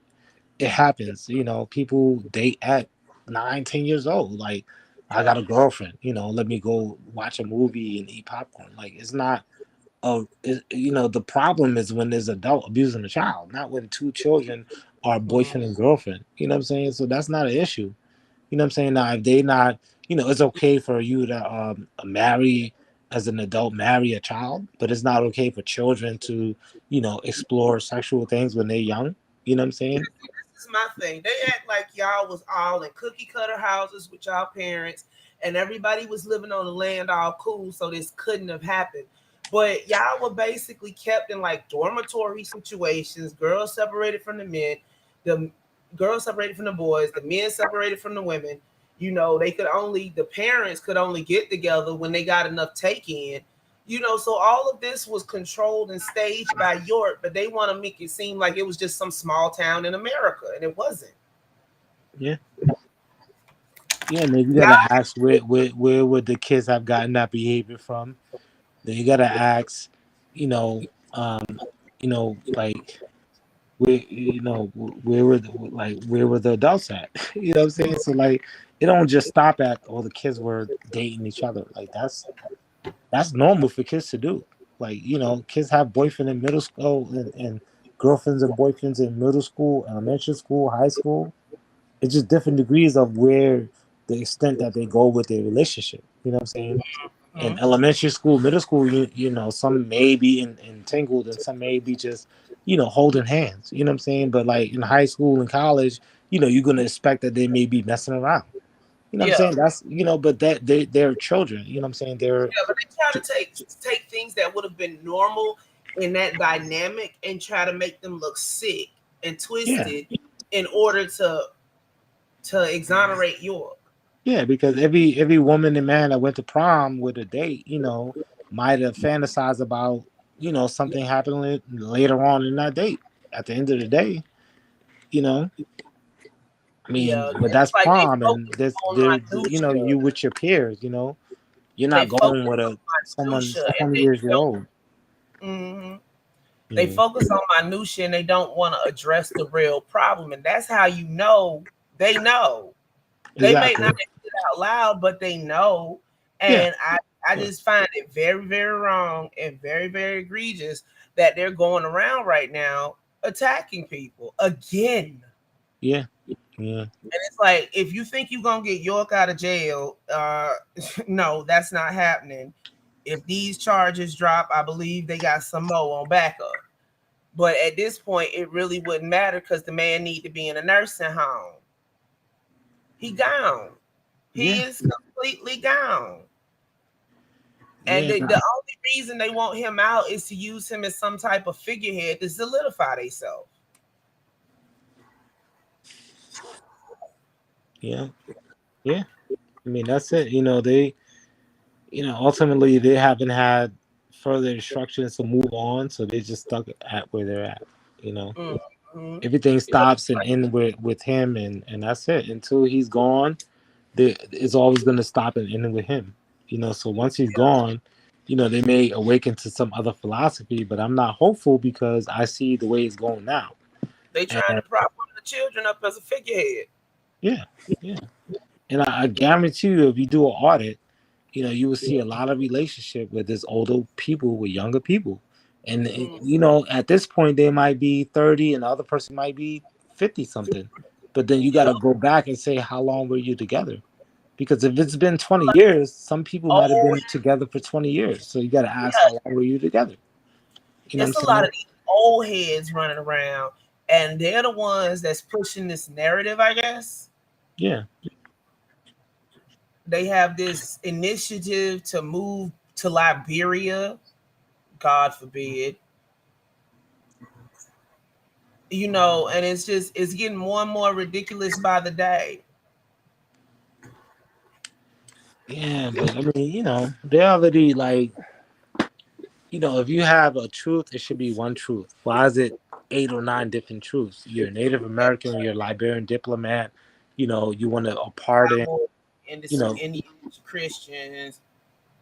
yeah, why you have all these different truths, all these different stories? You pled guilty because it is. You're a Liberian diplomat, you're a Native American, you're not under the jurisdiction.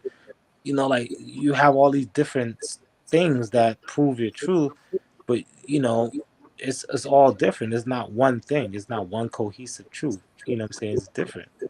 You're from planet Risk. You're Imam. You're a Rabboni. You're a Pharaoh. You're a Native American. You're a cowboy. You're channeling a spirit. What I'm saying? You're a Anunnaki. You're this. You're that. You have all these things. Like Mhm. I don't know, and then I always think too, this is not the first time some type of spaceship cult or sex cult was, in existence. So some of the parents or adults, in that time in the era, they would have known like cults exist.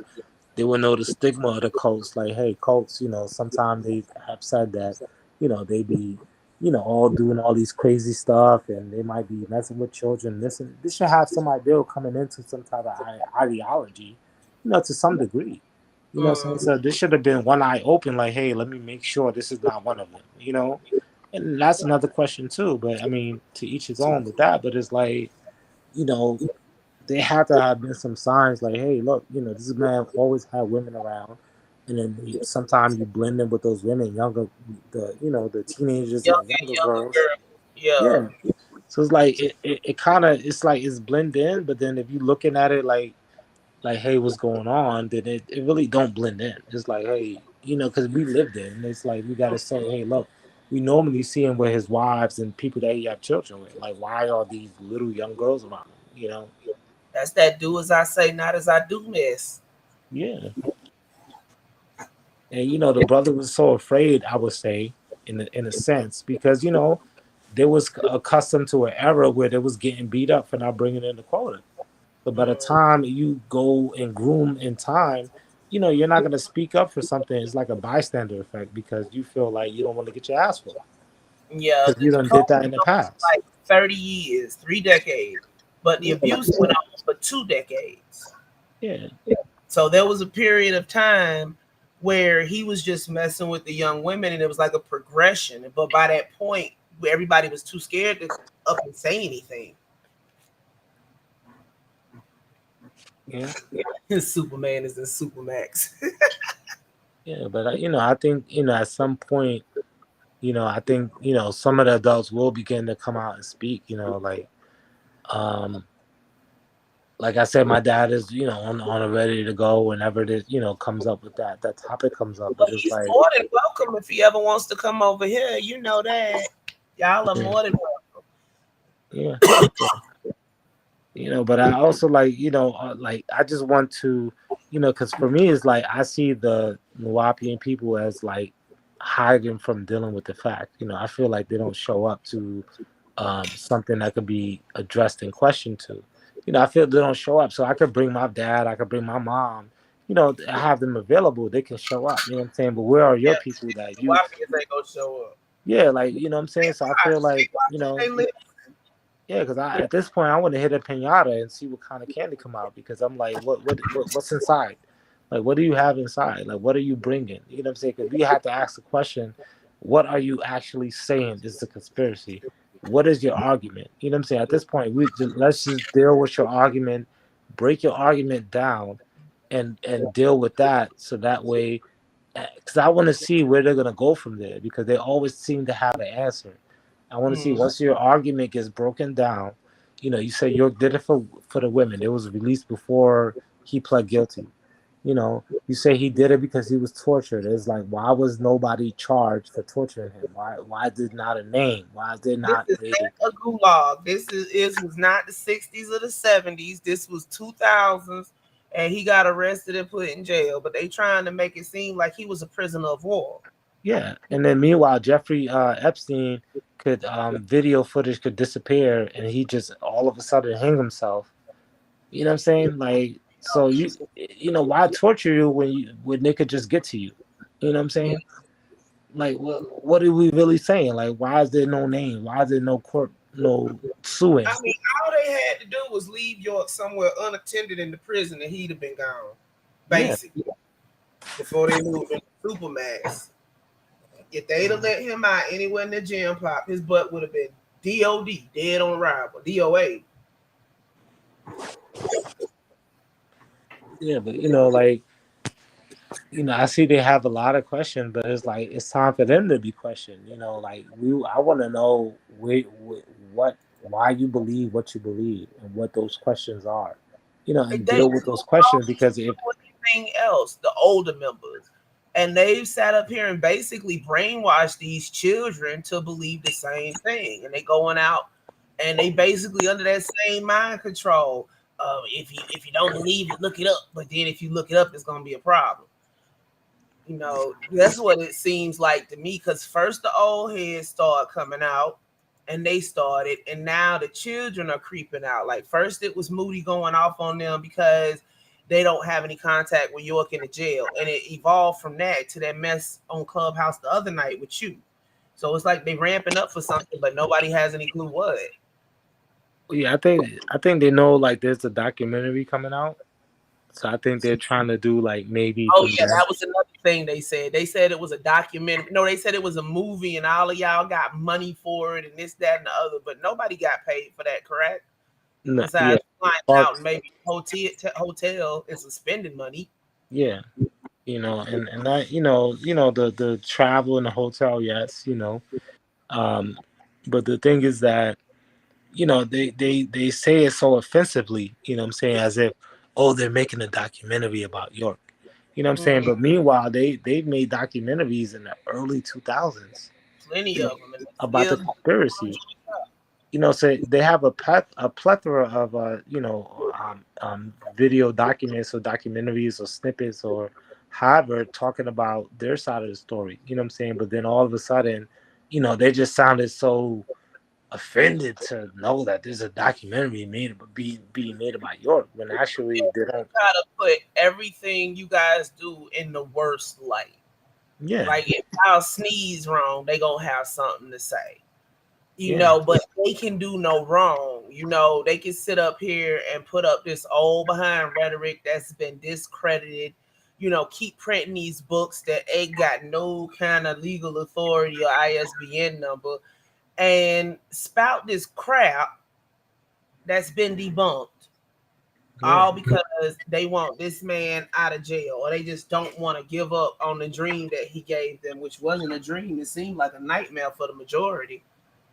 Yeah, and then they know that when the when the documentary comes out or any kind of information comes out publicly about York, that the people that they have a chance to get to before they can that they have a chance to reach before they find out the information, that they know that they won't be able to reach a lot of those people because they have some inclination about who York is, and Yes.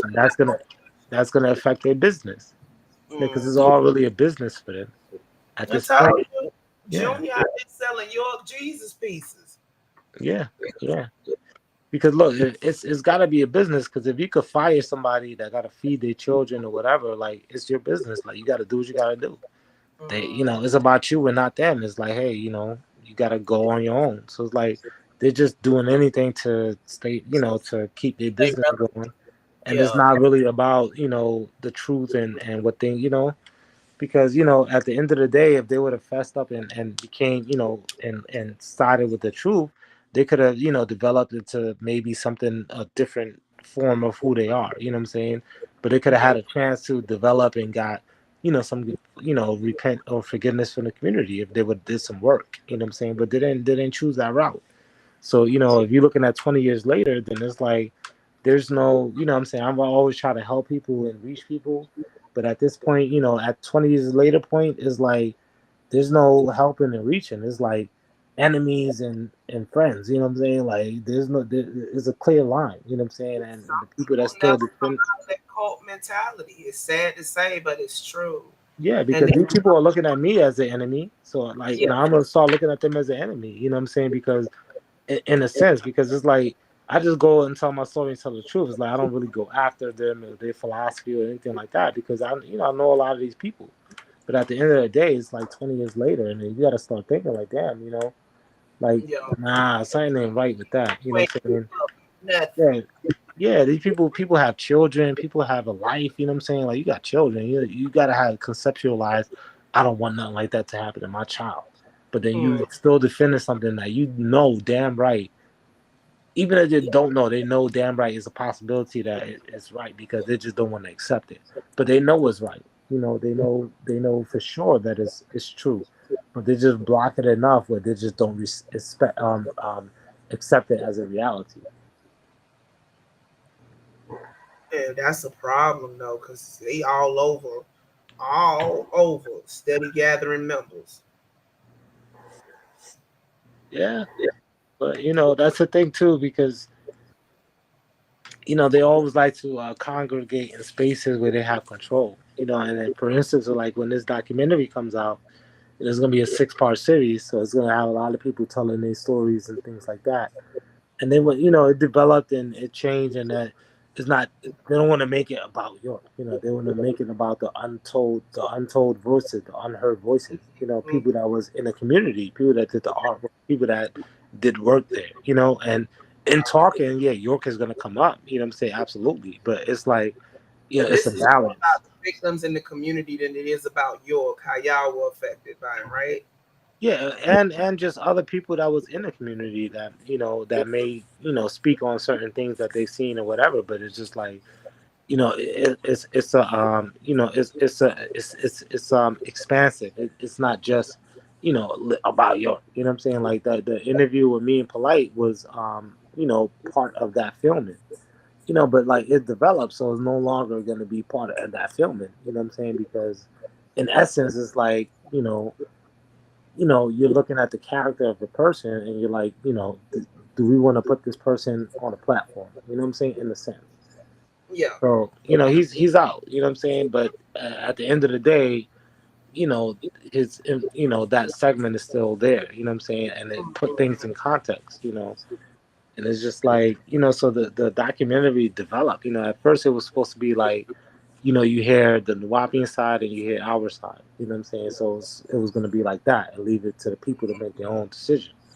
And then, throughout the years, it developed. I think even the person, recording and producing it started to realize, like, you know, the Oh no. consistencies and the inconsistencies of who Yeah. are speaking. So it went from like being just, okay, two sides, to just, let me just give, people a voice. So let me ask you, how long has it been filming?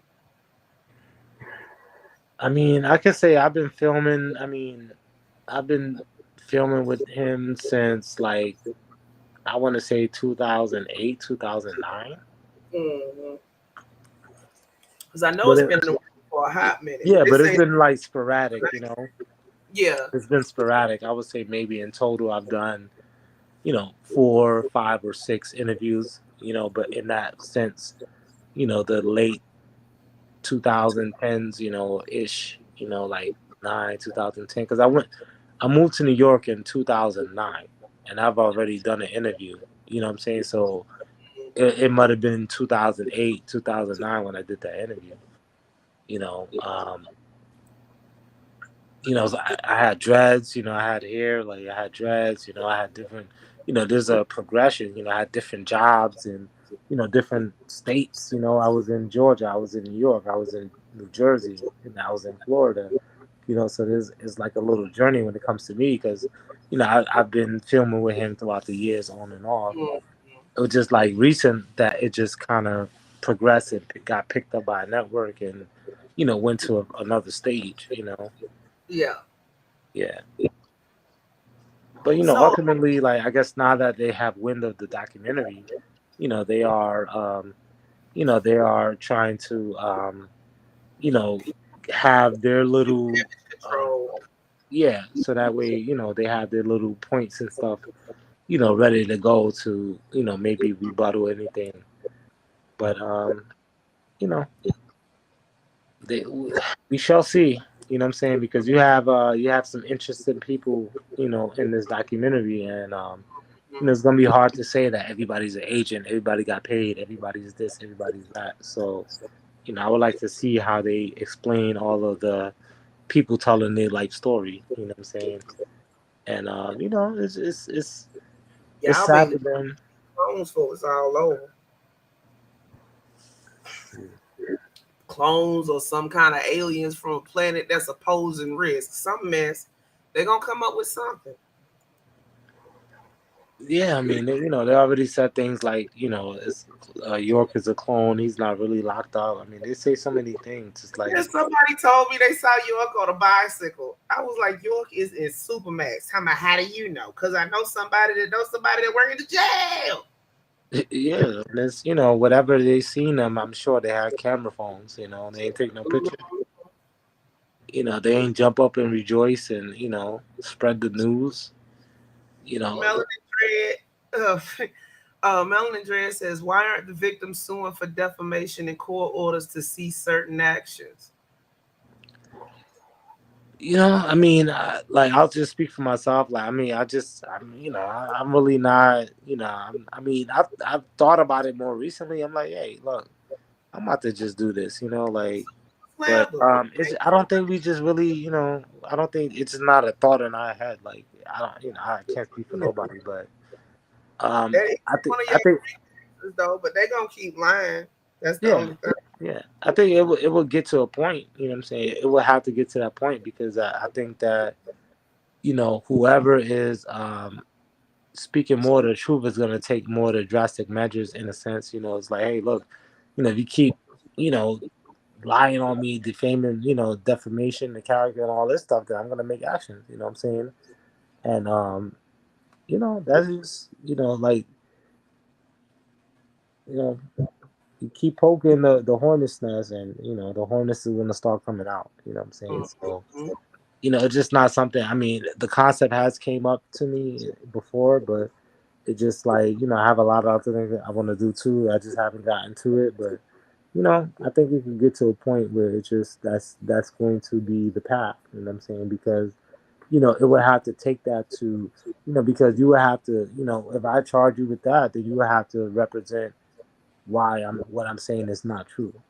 You have to defend yourself. So if you can't hold up, Y'all ever take that to court, it'll be worse than Amber Heard and Johnny Depp right now. Yeah. I'm just saying, moving forward, that's a path that It don't take nothing to sue somebody for slander. yeah, because I mean it's been 20 years, it's been long enough, so and I got a plethora of people that I can go there with, so I say y'all all do it together and make it a suit. Yeah, absolutely. And then oh, y'all doing it for money, y'all doing it. Like, no, you've been lying all these years. We just trying to get you to, if we're gonna sue you or you can't prove that you're telling the truth, then you're gonna lose that suit, and then you don't have to pay or cease and assess. You know what I'm saying? It wouldn't end the debate, smelling the dread. It would not, because they just gonna say it's another government conspiracy.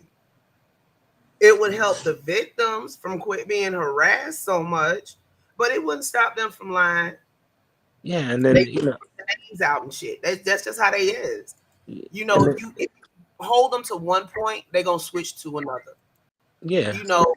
If you try to validate one thing, they just gonna turn around and try to invalidate another. These are very persistent people, and they do not have both feet firmly planted on planet Earth. Yeah, and then when they say like, for example, they say like, oh, like the Parkland shooter, like, I don't know if it's Parkland or the Parkland, or was it the Central 5 or something? They were like they pled guilty, or people thought they did it but they didn't do it. Mm-hmm. The Central 5, I don't know what it is. It's something like that. Yeah, the Central Park 5. Yeah, they try to throw that example, like the Central Park. Yeah, but after how many years, Melanin Dread? And these people don't have any money to lose. Not really. Not the majority of them. Yeah, but it's like if you have if you have a plethora of examples, you know, you just choose one to, like, you know, because it makes sense for you. It's like every situation is not going to be comparable to the central five part. You know, it's not going to be comparable to that. Yeah. So, you know, like every, like, so are you saying that that's what happened in that case, or are you just using that as an example? Or you No, say, he didn't switch up, Dread. He told them people that all that he was saying was a lie. But you know, that's a big thing. Do you know how long he been in the courts for that? yeah, I'm not, yeah, I'm not really too familiar. Yeah, that's not even comparable. Yeah, I but mean, yeah, that's the case of slander, but that's not comparable. yeah, but that's the thing is like they try to make these associations and make these comparisons, and it's like it has really nothing to do with that. You know what I'm saying? Like York is in American history has the highest number of child molestation charges in the history of America. You know, damn near. Like, And see, they all cloaked under different organizations, Dread. That's what we trying to get y'all to understand. It's not one big group of Nuwapians. It's different sects in Nuwapians. And when you sue somebody like that, you have to know where they at, and you better have their finances beforehand, or they gonna tell the courts they broke as best they can. It's not as easy to do that as you thinking it is. Yeah, they can sue, but you know, shit. Look at Tasha KK's old girl that was in it too. She ran off. They served her. They got a judgment on her, and she ain't paid that shit yet. Like for normal people, taking them to court works, but for people that ain't all on the earth, that don't work too well because they think they above the law. If they didn't, they wouldn't keep doing this shit. Look, they tampered with witnesses during the trial. Come on, Dred. yeah. Yeah, and not just one, you know, like even, you know, this victim that testified in York's defense, you know, and then pretty much at the end of the day they went against what actually happened to them, so they were tampered with. You know what I'm saying? That's just ultimately it. You know what I'm saying? It was they were told in one way, shape, or form to say nothing happened because it's something did happen. So that's tampering or you know, whatever situation. I can't speak for them, but like they were, you know, not in a situation where they could tell the truth. You know what I'm saying? So that was being withheld. You know what I'm saying? You know, there was being, you know, blocked from speaking their truth. You know what I'm saying? In some way, shape, or another. Because I guarantee you, like, you know, without just getting into people's personal life, if you go to them today and ask them, you know, what happened to them, I'm sure they're not gonna deny it. You know what I'm saying? And you know, I'm not saying like on a public platform. I'm just saying like just I would just feel in essence, you know, if whoever they are today, you know, I'm sure they will not say the people that have spoken in his defense. I can almost sure that they will not say the same thing today because I feel like that they're different people. He said the community would put up money for lawyers. We wasted money on Umar. York needs to go. York is in Supermax. That's first off. And second off, try to get this community to come together to get some money to do anything positive. Ain't that what we be talking about over here all the time? People send money to Polite.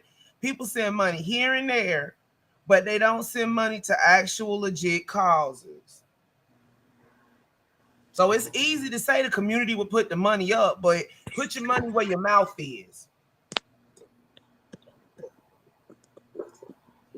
That's basically it. Put your money where your mouth is.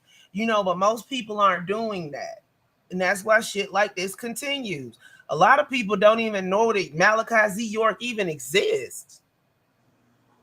Do you know how hard it is just to get people to come over here for these live streams, Red?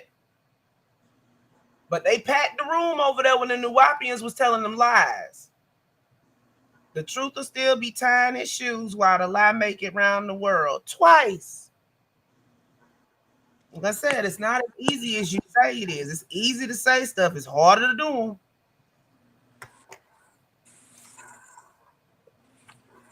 And from what I gather, a large portion of their money has been moved overseas.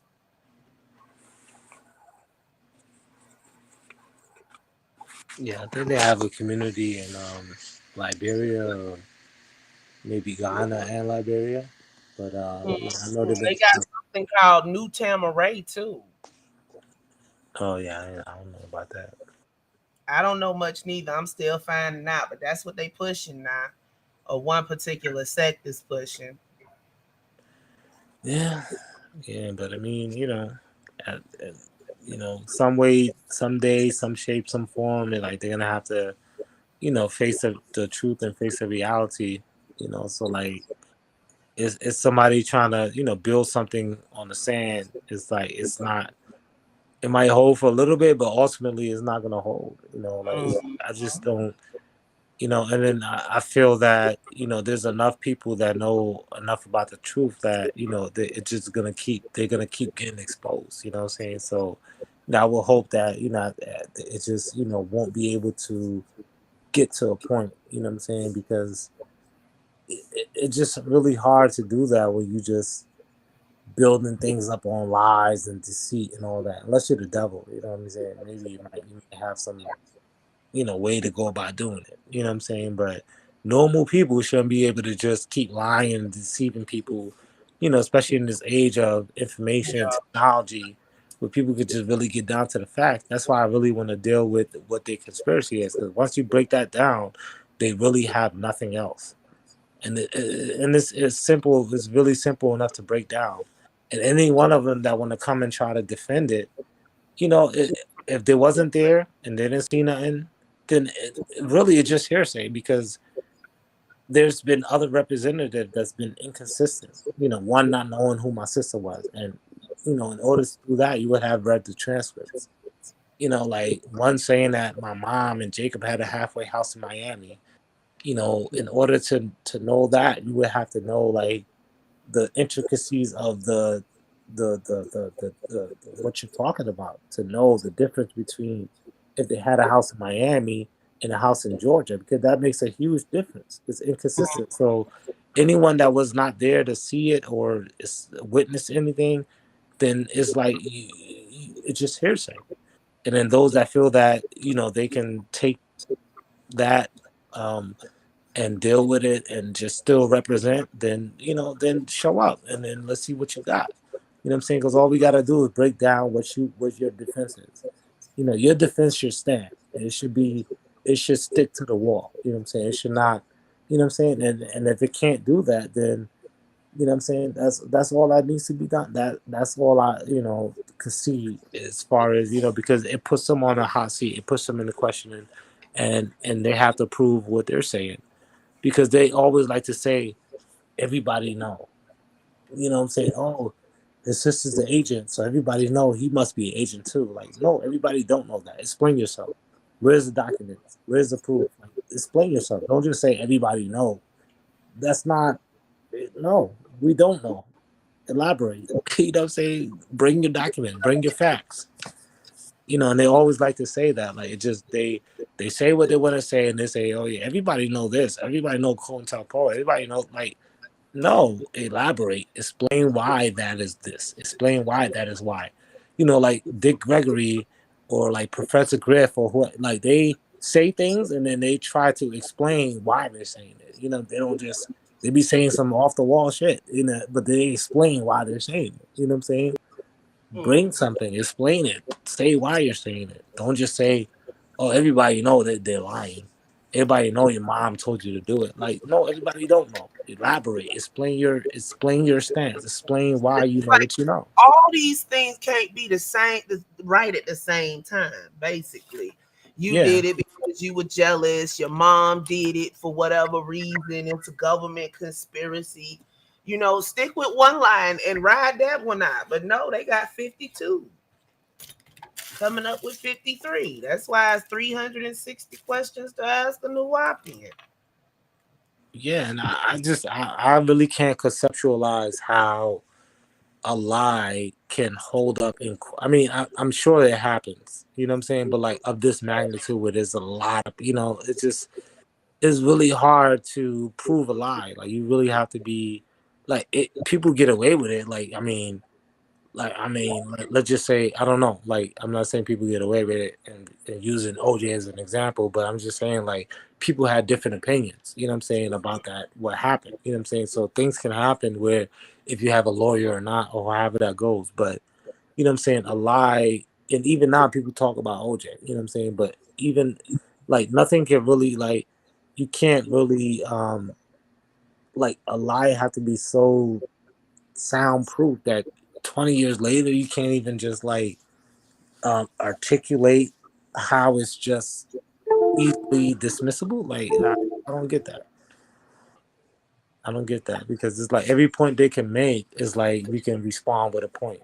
You know what I'm saying? And it's like we really don't have a documentation. We have the documentation of them talking, but we don't have them documentation of them answering questions, about what their defense is.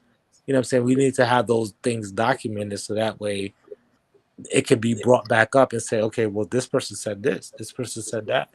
You know what I'm saying? Because now you have to really prove your defense. You have to prove your you have to prove what you're saying. And if your way of proving it is saying that it's in the court documents and it's in the papers, it's like, well, you reading all these other things, but you're not reading nothing from the transcripts. Yeah. They just say they have the documents so they can push that other stuff off as if it was in the documents, but it's not. Yes, and if you quoting documents and quoting things that's on paper and things like that, then you also have to include the trial and everything that's documented there. So it's like you can't just include what you think is viable and not include everything else that's in the transcript. That stuff they was reading off, I had never seen in them court documents, and I got them. Yeah, it's not in the it's not in the doc. Up there. Yeah, they're not in the court documents. That's why. They using them old doctor documents from right after the trial. They spouting the same nonsense that got the sealed transcripts unsealed in the first place. Yeah.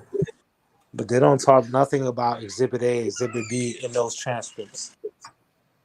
And then, another thing I noticed too after the fact is like, we was in a clubhouse where you have some Nuwapians and then you have someone that testified in court that was a witness that was there, that seen it, that happened. But yet your questions, besides the recantments, is like, your questions to me is about my sister and my mother and everything else other than me. You know what I'm saying? Who was there and who you're there to question. You know what I'm saying? You could question me about my story and break the things that down that you feel are inconsistent in my story, or you feel that you can, take me down with. So it's like, instead of dealing with me, you want to ask me, why did my mother eat a chicken sandwich for lunch? Like, how am I like? How do I know what how am I gonna speak for my mother? You know what I'm saying? Like, I can, of course I can, but it's like, like, I'm here for you to. You could ask me questions about me. You know what I'm saying? But you asking questions about my sister, my mom, everything else but me. That's not there. They don't want to ask no questions about you to you, because then they might get an answer they don't want.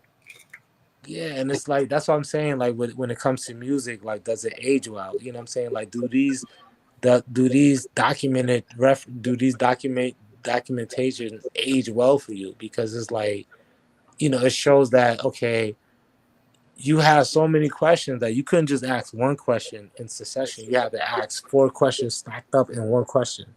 And it's like, some of it is lines up, and some of it just doesn't even line up with the question that you're asking.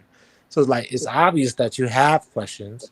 You know what I'm saying? You have all these questions. It's like, okay, well,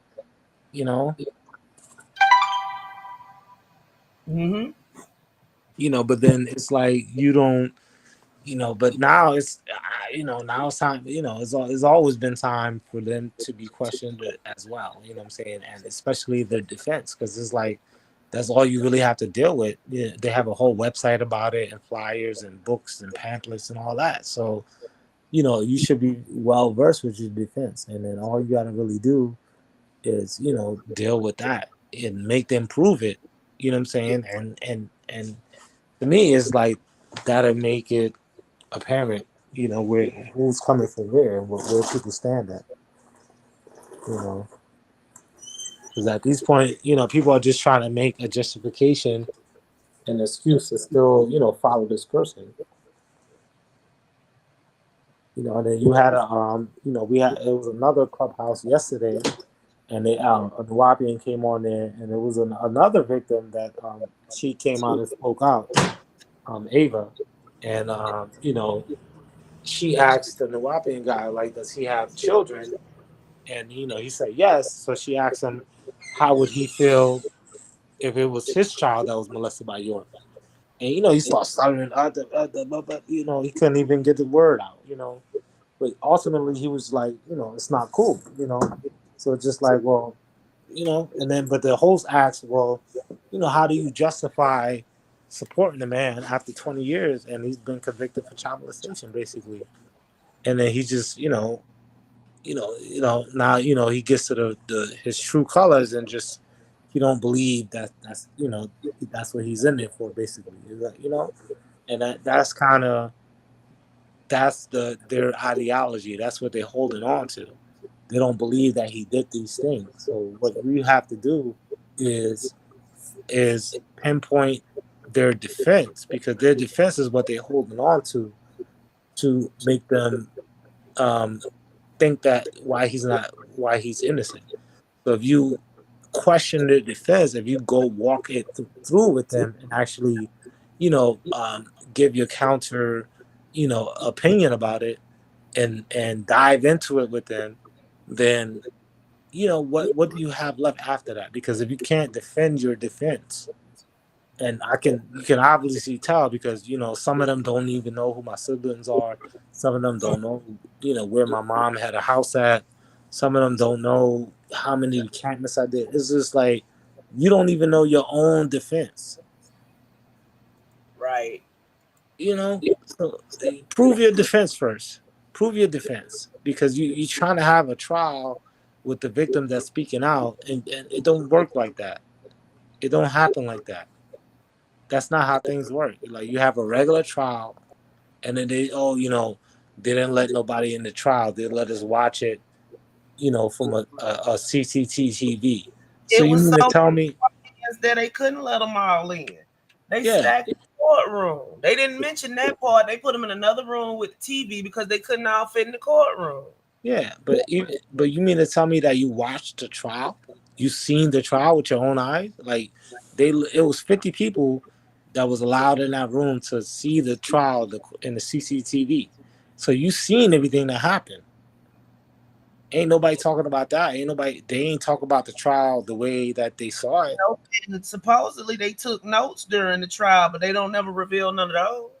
Yeah, because I testified in court. I was there. I ain't hear nobody talk about nothing in what I was saying when I was there. But they seen it. You know what I'm saying? So they make it seem like they wasn't allowed in the court and allowed to see it. But it's just like today, how you have a Zoom court. You could call online. You can go online, and you don't have to be in a courtroom, and you get the same sentence, you get the same consequence, you get the same process. So you being able to see CCTV, boohoo, you was still in the courtroom, regardless of how you want to look at it. I'm like, what would have been done different if you was in the courtroom? Because you can't speak in the courtroom, you can't do nothing in there except for sitting live. Exactly. So there was at least 50 people that saw the court case, and you don't hear nothing from what they're saying. You don't hear nothing of them saying, there's no name that's prominent that said I was at the courtroom watching the CCTV and I'm saying this happened, I'm saying that happened, I'm saying this. You don't see not one that I know of. Because they can't say it with conviction, so they send other people out to do it. Yeah, because they, what are they gonna say? I was there on Monday or Martin Luther King Day or whatever day. I was there on that day, and the court shouldn't have been held on that day. And this, like, that's your defense. The court shouldn't have been held on Martin Luther King Day. When I'm sure you wasn't talking good about Martin Luther King as a Nuwapian. You know what I'm saying? Like, but that's your defense. The court was held on Martin Luther King Day. Like, really? They can't come up with nothing better than that. Yeah, dude, children being abused by a man has anything to do with Martin Luther King's birthday? Nothing. I mean, if somebody say, "Hey, you got to go to work," okay, it's Martin. I mean, these are. I mean, white people. You think they're gonna take off work for Martin Luther King Day? I mean, just saying. I mean, like, that's their defense. Oh, it was Martin Luther King Day. Oh, he was tortured, but nobody was charged for torturing him. There was no court proceedings with him trying to sue somebody or making a statement or making anything saying he was being tortured in public record.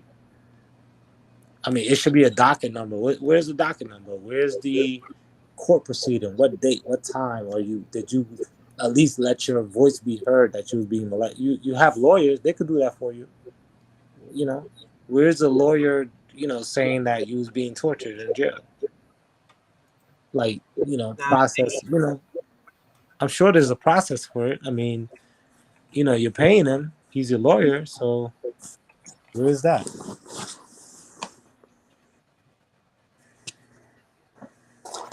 I mean, you would think this would be a dead issue by now. It should have been a dead issue in 2020, 2010. It's all the way up till after York got convicted. Well, he pled guilty. Let me rephrase that. He pled guilty. Yeah. And was convicted. He didn't. Well, according to the Clubhouse interview the other day, according to Uma York, she said it's not over. Apparently, according to her, York has grandchildren that he can't see, or they can't see their grandparents. They always None ask of them about. can see him, but that's York's Exactly. own, and that's his followers' own fault. Exactly. And it's like your reasoning is the grandchildren ask about their grandfather. That's why it's not over. What about the victims that gotta live with it every day of their life? What about all the families that sacrificed all they had and everything for the community just to be lied to and deceived about? But then Yeah, they around the black community acting like a bunch of Justice Smullies. Yeah, and there's exactly. And he's not in jail by himself. He's not the only person in the world in jail. There's people that's in the world that can't see their family either. But we gotta have sympathy for somebody can't see their grandchildren, grandparents, but you can't have sympathy for the children that was abused and got their child taken away and their families disrupted and have to deal with this for the rest of their life. Oh, but it's not over because a grandchild can't see. That, like, if it was that important, he wouldn't have done no criminal activity to be taken away from his grandchildren. Yeah. They always try to shift the blame, but not put the blame where it rests that we're supposed to be at. Mm-hmm. And like I said, she got a whole 3-paragraph poem that she's sitting up here saying that he guilty. Was it like on her Facebook or like what is she? I ain't know. Hold on, I'll read it to you. Somebody sent me let me pull it up.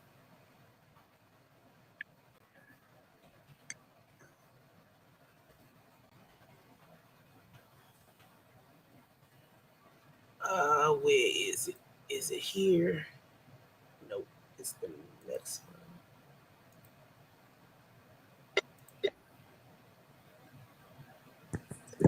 Hold on.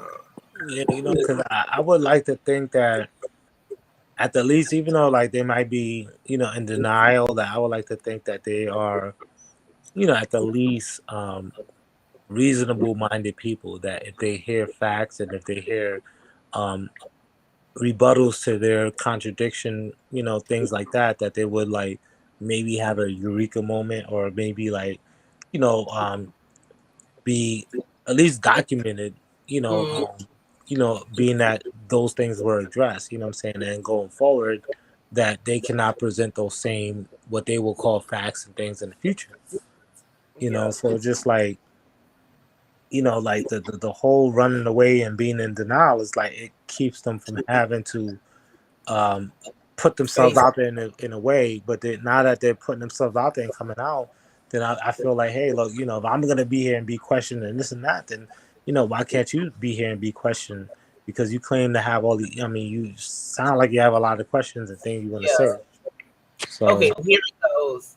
Hey, Pops. But oh, yeah, it's master teacher to them. You chose them over your blood, my friend. Now it's 20 years in, you doing some bids. Sad to say they got you locked in. I hope you know you lost the love of your kins, who was by blood birth really your friends, who would have fought for you till we had a win.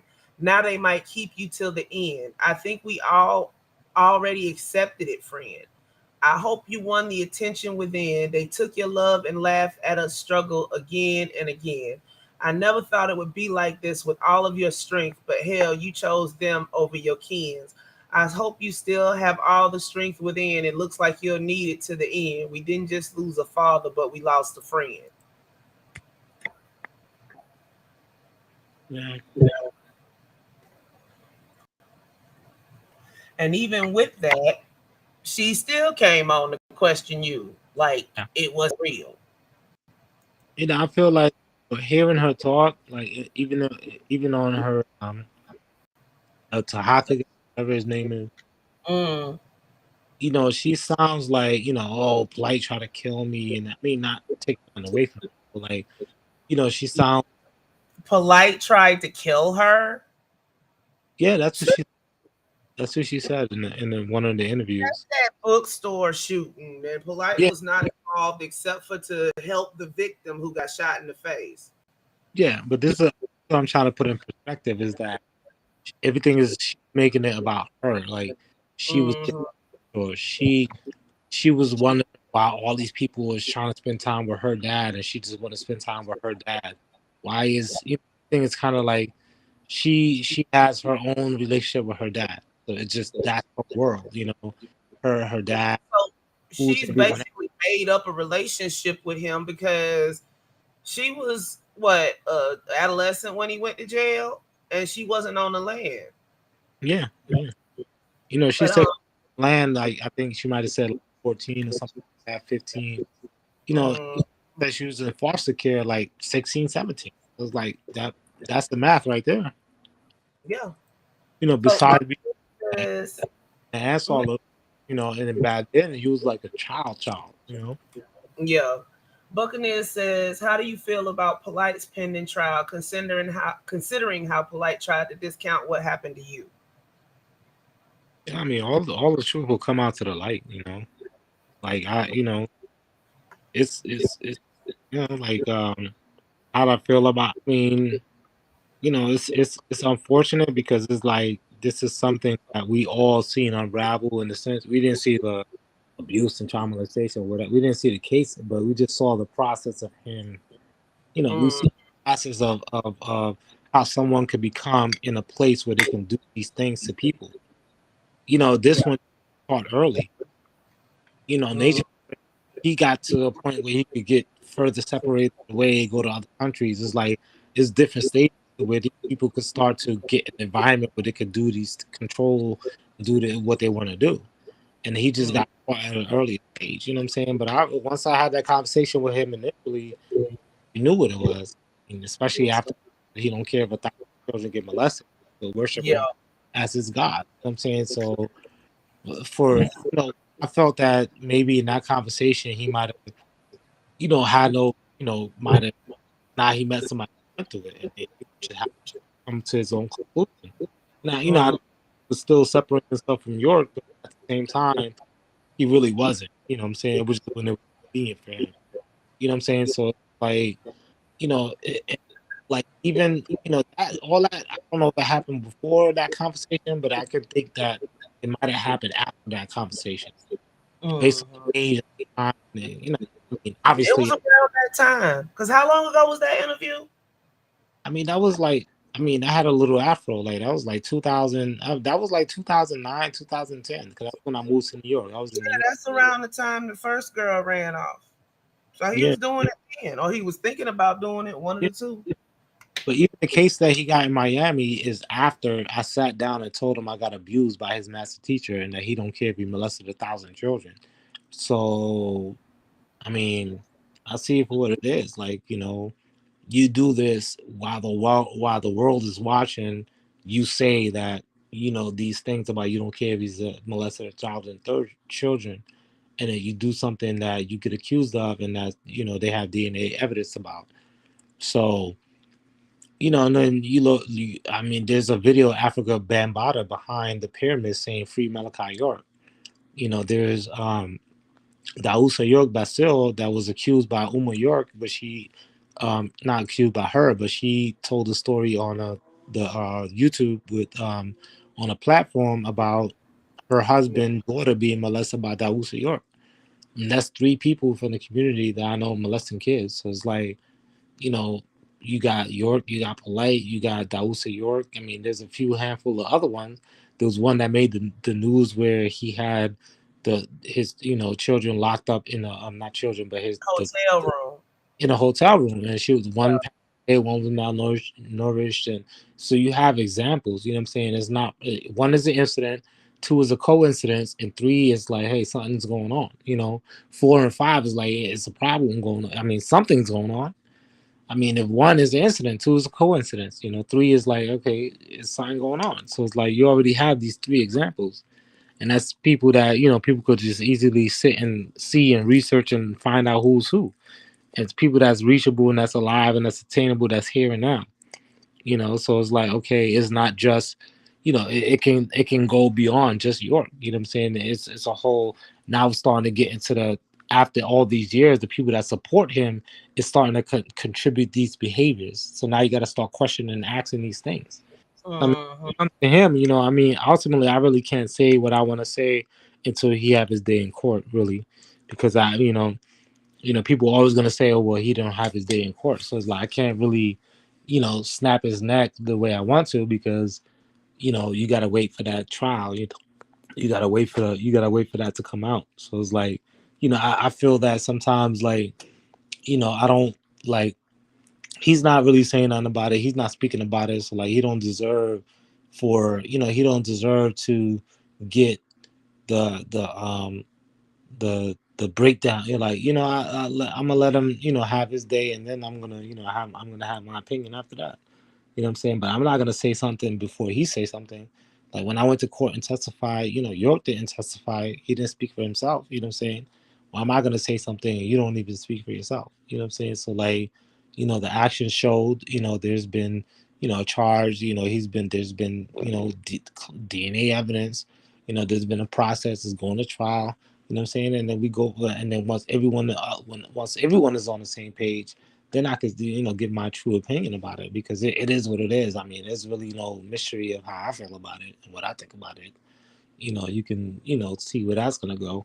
You know what I'm saying? But it's unfortunate, and it's really just going to, paint the picture even more. You know what I'm saying? And now, when are we gonna get to a point where we start, um, not that we have to do something to choke somebody out, but like, it's like, what are we gonna do when we get to a point where we saw this happen in real time, in a sense. You know what I'm saying? Because it happened after we knew the person. You know what I'm saying? So we seen it happen.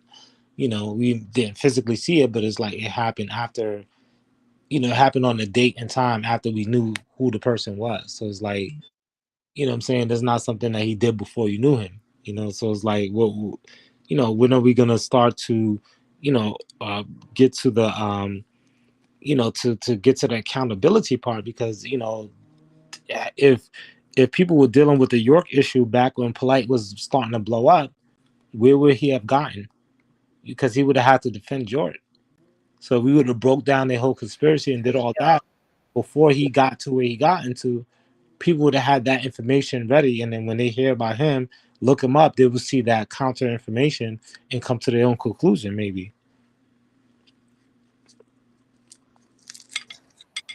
True, but people just let it stay stagnant. Like they didn't. It was a mar on the black community, and they didn't want to say anything, and that allowed these people to come out and basically craft their own narratives.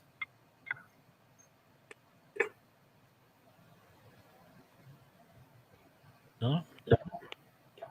I feel like as long as we could learn something from the experience, as long as if now if you see a similar situation where somebody just they're coming up in the industry, let's say, so to speak, and then you see they got to talk about polygamy, multiple wives, and then some, like, if they starting to show the same behavior, some flags should pop up, and we should at least know what kind of questions to ask to get to the truth, and then say, okay, Yes. we're just checking, because we had some people in the community that wasn't really about what it was about.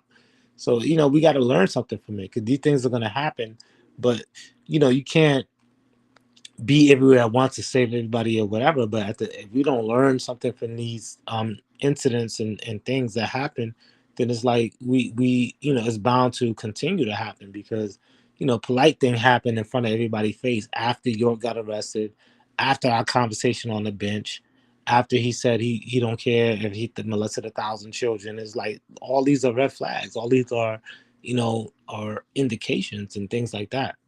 You know. And these people in these cults and stuff, they keep changing their name every 3-4 years. It's like you don't even know who's who. Like they're running. Yeah. They just keep reinventing themselves, because they're trying to make it's a school of thought, but really they're just trying to, maybe they're something else that we're, Yeah, I saw somebody running that same line. He had to take us through those schools of thought. No, I ain't never seen no rabbi become a preacher, become an imam, become a preacher again to start talking about space aliens and not in no church. I done never seen they to boot them right out. Yeah. I mean, at the end of the day, if the Titanic is sinking, it's like, do you have to like go through the whole process of like, you know, going, to try to find a lifeboat, or should it just be right there? Like, do you gotta go down the stairs? The lifeboat should be right there. But there's no need to go through all those schools if at the end of the day your life depends on just getting down to the what really is the truth. Like, you don't need to go through all those. I came to teach you this so you could want what I have to give you later, and it like, no, let's just get to the straight facts. Because if the people that's not about that is not the people that you want in your place, anyways. You don't want to save the people that don't want to be saved. So it's like, if you save somebody from the Titanic and they're just gonna go and just delinquent, not do nothing with their life, or just just be just kill themselves or whatever, like, what was the point? So there's no point in just trying to, like, when the house is on fire, you got to get to the exit. There's no point of like doing anything else but getting straight to the consequence and the effect, the cause and effect. House on fire, okay, get out. You know what I'm saying? People in need, get them out of it, make them get to another place. No other, there's no in between. There's no other filler thing, that's it. Why should you have to give me all this other stuff that take all these years just so that you can give me what I really want to know? Like, no, you give me the ultimate truth, and then you break down all the other truths after. Mm-hmm. So you said you left in 2001, right? Yeah, January. Okay, so 2000 was supposed to be the year that Nibiru came. What was everybody thinking after it didn't show up? Do you know, or do you remember? I mean, I more so remember like the Y2K thing. As far as 2000. But the thing with Nibiru is like it kind of always kept changing. Like, it's even when we had the one date, we had like 2-3 other dates at the same time. Just the same way, like, somebody is like, an Ansar, or somebody's still like, they like lean more towards this or lean more towards that. Like, it was, it was like, it was changing every time, even as he was teaching it. It's like, he'll say one thing one week, he'll say another thing a month later. It's like, it might have changed slightly or whatever, but it was just like, some people were thinking that Nibiru was coming soon, or 2000.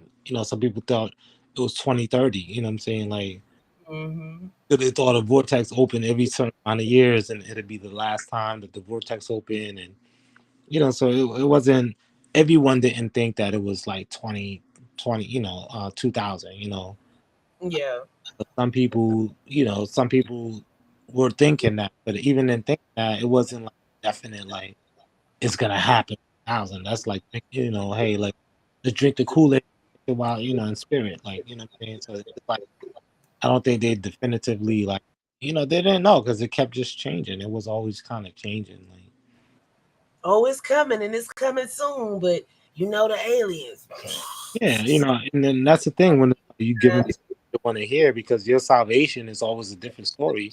One is like a heaven with milk and honey and seven wives, and then the other one is like going on turning your body into a spaceship, and so you could get out go from the physical body to the spiritual body, so you can planet.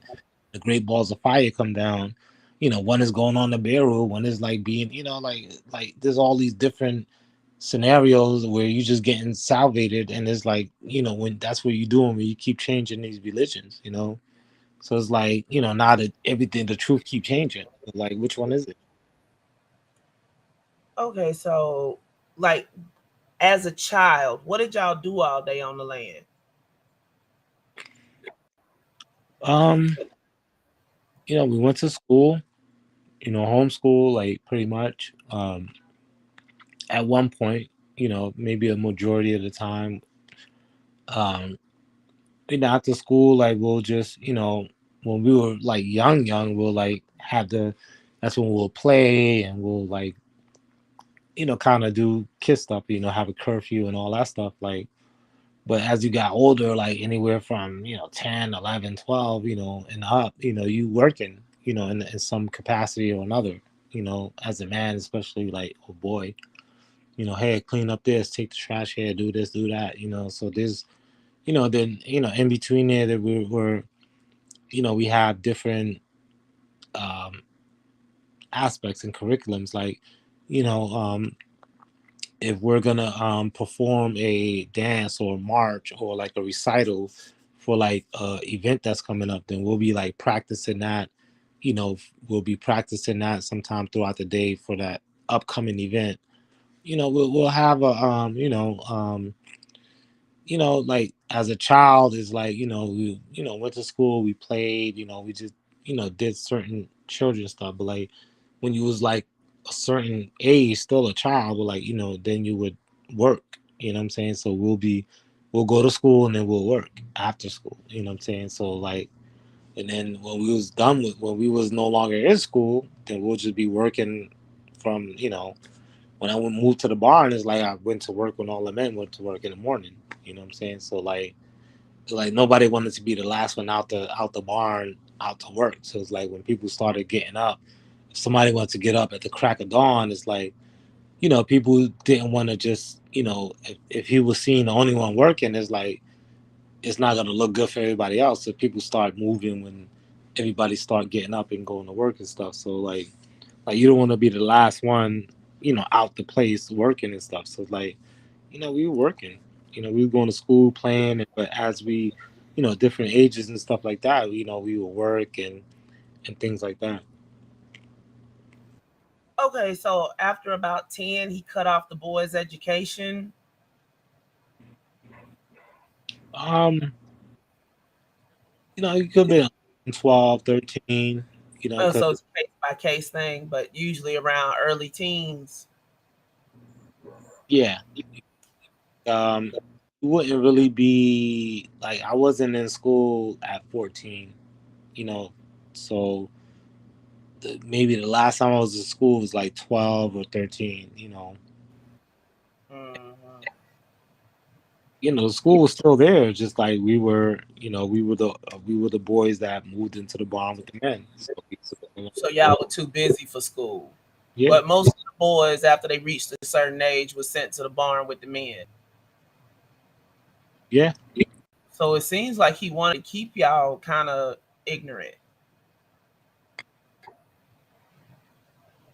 He sent some of the females out to do stuff, but it seems like it was mostly the males that he tried to deny or skimp on education. Like the females didn't fare much better, but he gave them a little bit more education because he had them out there doing stuff for him.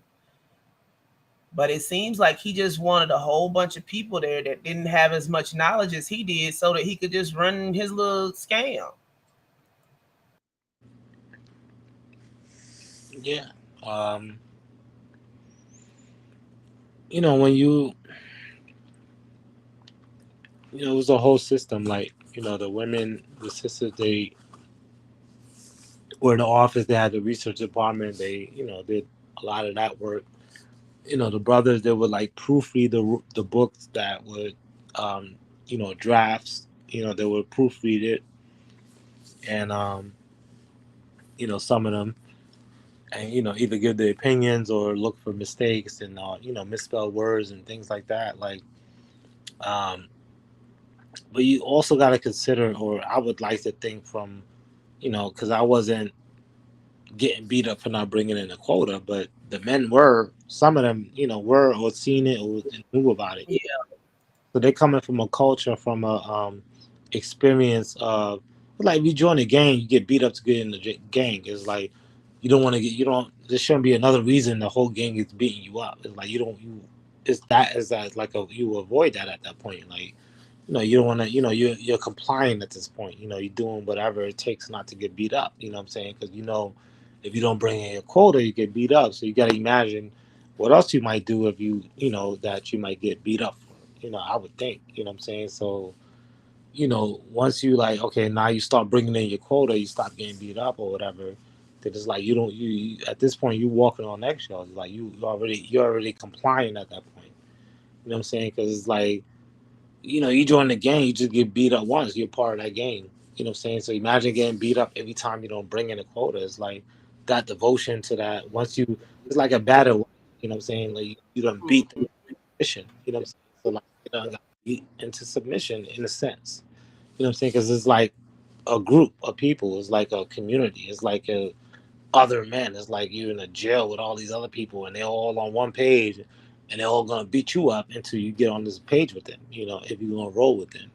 So it's like once you all buddy and cool, you're not really gonna do much to, you know, uh, contest the status quo. You know. And then there's a thing like a bystander effect. So those things are also a factor as well, because it's like Mm-hmm. nobody is nobody say nothing. Nobody is going to be the first to say something. They all, if something happened, they all expect the one person to call the police, and then nobody calls the police because it's like they thought somebody else would do it. But it's like that. It's a bystander effect. Like literally, like a murder can happen in front of your face, and you thinking that somebody else is gonna call it in, and the person just drives away, and then nobody calls it in because you thought somebody else did it. Like, no, you gotta be the one to, unless you do it. Like they say, if you want it done right, you got to do it yourself. So like, unless you do it, it's not. You assume that it won't happen. You know what I'm saying? So the bystander effect. So like nobody stood up for them. I mean, I didn't say nobody, but I'm just speaking like nobody stood up for themselves because it was getting beat, or they had that culture or understanding of getting beat for not bringing in a quota. So there was a concept of getting your ass whooped. So like if it applies to not bringing in a quota, so you might get your ass whooped for something else. Yeah, so he basically conditioned them. Yeah, the same way he conditioned the women and the children. Mm-hmm. In a sense. Yeah. But like, see, my thing is that people want to say, oh, they could have left it in time. But at the same time, when you brainwash, it's not as easy. And a lot of those people had been there for years by the time they got to Georgia. So it Yeah, was already set in stone. The only reason he went to Georgia really is because they were trying to prosecute him in New York.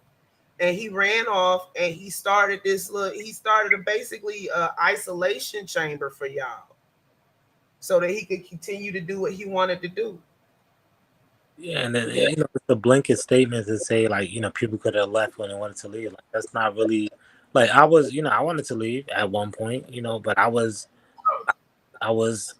under 14, if not, I was 14 and younger. So like what? Yeah, I know some people did, but they had to get people on the outside to help them because it was so far away from town.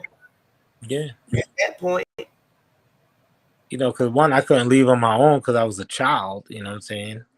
And then two, I didn't want to leave my family there. You know what I'm saying? So there's a layer to it. You know what I'm saying? I have yeah, family that's there, so it's like I didn't want to leave them. that's why cults don't usually take single people. They take people with families and then get them to bring the families in. Or or they get you to produce a family while you're there, so you have a reason to stay. Yeah. Yeah. And then in keeping the men separated from the women, you know, it'd be hard to coordinate to even leave if you wanted to leave together. And then if you left by yourself, then you got to worry about everybody else you left there. You know, so it's like a catch-22 when you think about it. Even Yeah, if you you have could, like because it was out of town. Like, I'm from Georgia. People don't understand. yeah. Farmland, 450 acres. You know, y'all was about 5-10 miles out of town, probably.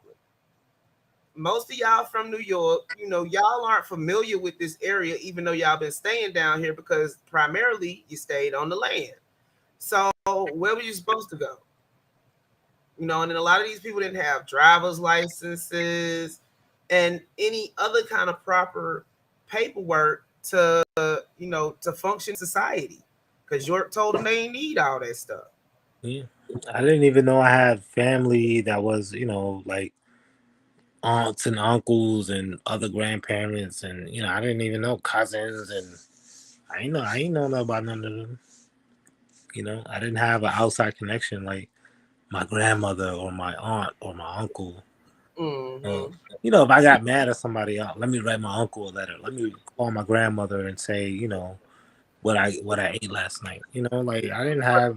Part, yeah, the most part, y'all didn't have that because one of the things about cults is they make you cut off your family if Hmm. they don't believe like you believe. Yeah, if they're not down with the program. Yeah, Yeah, absolutely. but I mean, you as a child, I mean, your mother, she basically sabotaged with her family to go down there. Yeah, and that's the thing. You would conclude that everyone that was there has some degree, shape, or form of giving something up and devoting in order to devote your time and effort and energy into this trying to build this community. So like there was all examples of that. Very few of them were siblings that came in, couples that came in. So they did convince one family or two family members to join. You know what I'm saying? But a lot of the times, it wasn't the whole family. And come to find out, you start to meet your family later on, and then they was like, hey, look, we were against them moving in there. And then you get an adult perspective. Okay, like, hey, a child was just they did what they wanted to do, and they said, I'm going to join this, and you're not going to convince me otherwise, and I think this is right and whatever. Yeah, and And since they were over the age of 18, they couldn't legally go and get them. yeah, so you start to see that, but it's like it's like now the children suffer because they say, oh well, my family's not gonna join, so they have this is your new family now, so you're not even gonna tell them about your actual family. You're just gonna tell them about your new family because you made your choice, or however that may go. So like a lot of us, I mean, I didn't know I had family outside until later on. And actually one year my I think my grandmother, my aunt, my cousin, they came to visit. It was like towards the end of before we left, and it was 1 year like I guess York said family could visit, and people wrote their family and might have told them they could visit, and then whoever came. And my aunt came, my cousins, and my grandmother. So I met all of them on that 1 year.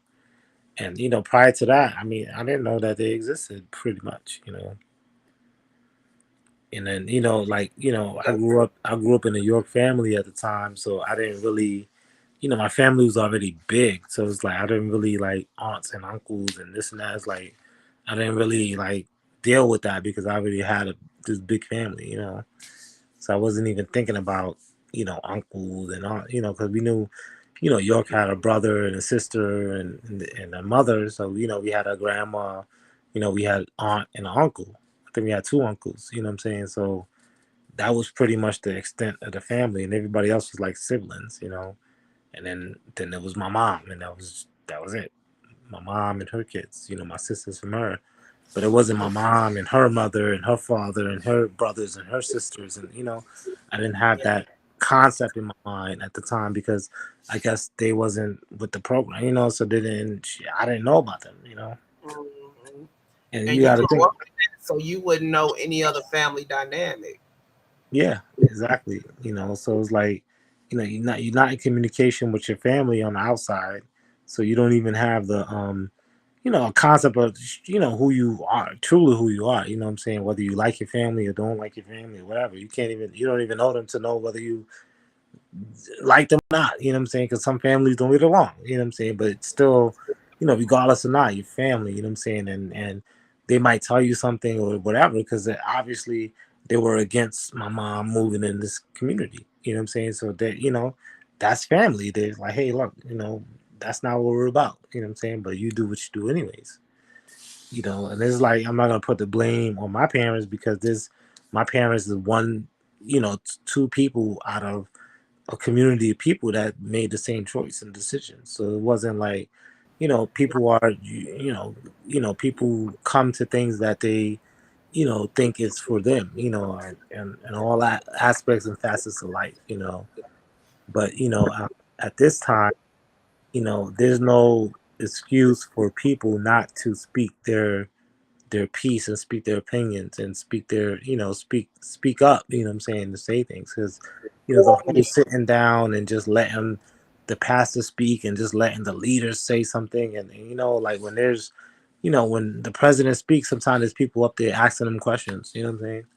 So it's just like it's it doesn't have to just be one-sided and one dynamic, like at this point in time in this day, like people should have a voice and have their opinions and be able to challenge things and question things and all these things, and I think that that'll really put things into perspective.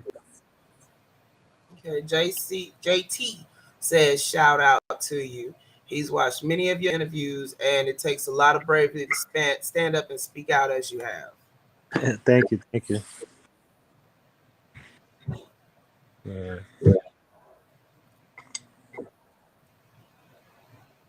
I mean, if you could leave everybody with one thought about York, what would it be? Or the whole Nuwapian lifestyle, I guess you call it now. If I believe, like, what are you saying? Like, if I believe one thing from No, all of what that, do you think about him now? Or the what do I whole, think about it now? yeah, what do you think about the journey after the fact? Or what would you want to leave people with their impression of this is? I'm far removed from like anything Nuwapian, anything with the doctrine, anything with the for me it's like once it's hypocritical. Like I'm from there, and I feel that if I was a representative of Nuwapian, I would feel that we're hypocrites. I feel like we're not, like we claim to be about the truth and we say all this stuff, but we're not really a truthful people. Like we're not able to deal with our own flaws and mistakes and actions and things that happen in our own community, but we can turn around and say we have the truth and battle and step up to all these other philosophies and ideologies and what other people believe. You know what I'm saying? So I think that it just they're really hypocritical. Like I've just like for me, I just I just like I don't like coming from the community that we was trying to build and all this stuff, like for for York to continue to do what he did to ultimately get that taken away and stop essentially, and then for the supporters to like not do the due diligence and get to the bottom of the facts and just support him after all these years, it's just like, to me, it's like I'm disappointed at just from being from there. You know what I'm saying? Because it's like I can't be proud of like, damn, this is where I'm from, because they're not exemplifying what it means to be a Nuwapi and like being about the facts, sound right, reason, and all this stuff. It's just like it's sad. You know what I'm saying? It's hypocritical. So it's like I really don't um subscribe to any kind of the ideology or thought process or anything like that. So I really just don't know how to answer that question because I lost faith in him. I lost faith in them from a long Okay, time. let me rephrase it. If somebody came to you and you only had one time to tell them why this is wrong, what would you say? Why, like their philosophy, or just like The philosophy of their stance on York, the usual stuff you get hit with. Oh, just like, why is it wrong? I mean, there's many Yeah. examples. I mean, people. I mean, he has over 100 kids. Some of the women that he had children with were teenagers. One in particular was 16 and had a baby, pregnant at 16, had a baby at 17. So there's examples where there were what we consider children and minors being pregnant by an older person. There's examples of that. You have over 100 children. There shows the, regardless of however you want to look at it, there shows the sexual appetite for just, because those 100 children or plus that you have is not it is, if you do the numbers, it's not going to be 100 times that you have sex. That's just 100% for 100%. Typically you don't have a child every time you have sex, so to speak. So it's just like, it just gives a number. You know what I'm saying? That it just gives a gauge, if you may. You know what I'm saying? So you were sexually active. You have documented proof of you having a child with someone that was 16 and delivered at 17, and then your claim to respond to that is that it was sanctioned by the parents. You know what I'm saying? So that just make you think that this person been in the community either when she was 12 or before the age of 12, younger than that. So you mean to tell me, like, he chose to get her pregnant once he got sanctioned from the consent from the parents? Like, or was he already doing that, and then just the evidence of it is because of it, he got her pregnant? Like, there's so many things that just can, make it, a solid, answer. But it's just like, he pled guilty, like this. There's so many ways, Yeah. But my thing is, like, I just, like, they don't they don't call me out. They don't ask to speak to me. They don't look for me. They don't try to find me. You know what I'm saying? And I call any one of them out. Like, let them have a diet. Let them show themselves and be questioned and all that. Because I'm not, it's they're the one who need to answer these kind of questions and answer up for these things, because they're the ones supporting them. I don't support them. I have nothing really, nice to say about them if you think about it. I mean, you know what I'm saying? And they still running around here acting like he the best thing since sliced bread. I just couldn't get over the people that were lying and saying that Tamaray was some kind of utopia, and it was just wrong for people to be accusing folk like this and all that other kind of. I just can't. You'd rather live in fantasy land than just accept the truth. Yeah. When you have the stance and the perspective, like, you should have all the coinciding information that goes with that. You should have all the backing that as to what you're saying. You shouldn't be all kumbaya without having the back of what you're saying. Like, and if you ultimately can't say that you was with this person 24/7 and see everything that they did, then you don't know what you're talking about. Yeah. And then they try to, where were the parents? Where were the? It's like, man, if y'all don't sit down with this BS, y'all know what it is. Yeah, I mean, the parents be pregnant themselves. Like, I mean, the man had over 100 children. Like, what more do you need to? How like, is that not a red flag in itself? You know what I'm saying? That Yes. to be discussed about. Like, the man had over 100 children. So, like, some of the women the children that got pregnant was children, teenagers. They were young, not of age. So, like, I mean, there goes that.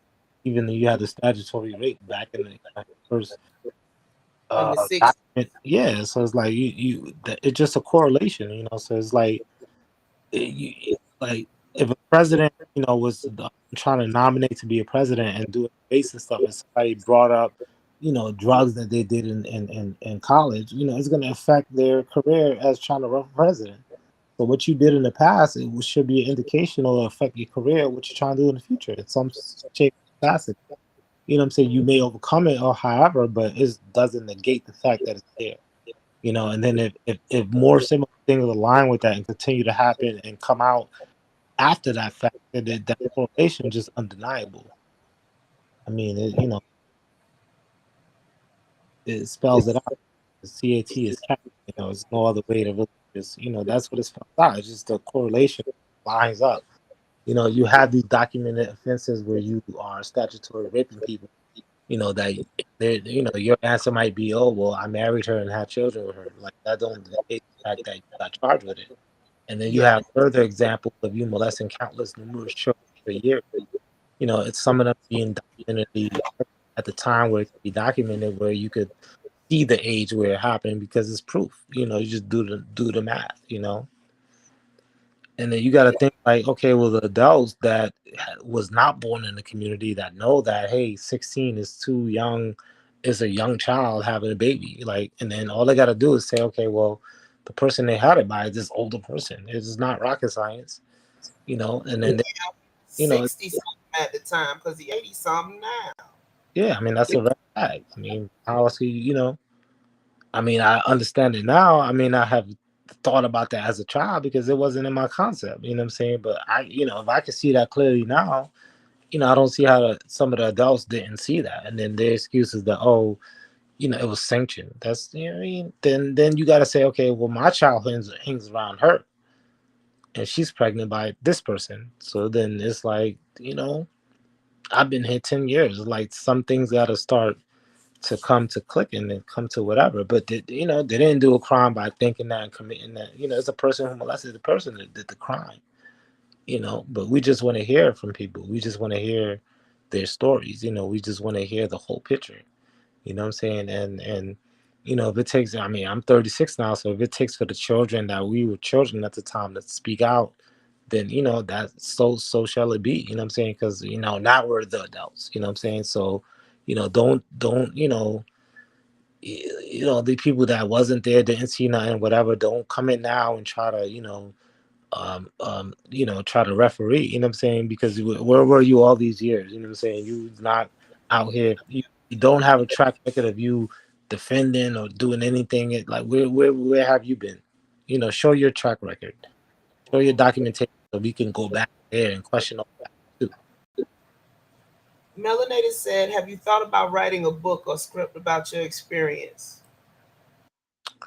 I mean, yeah, here and there, I guess. I'm more so trying to get 2 feet on the ground, basically.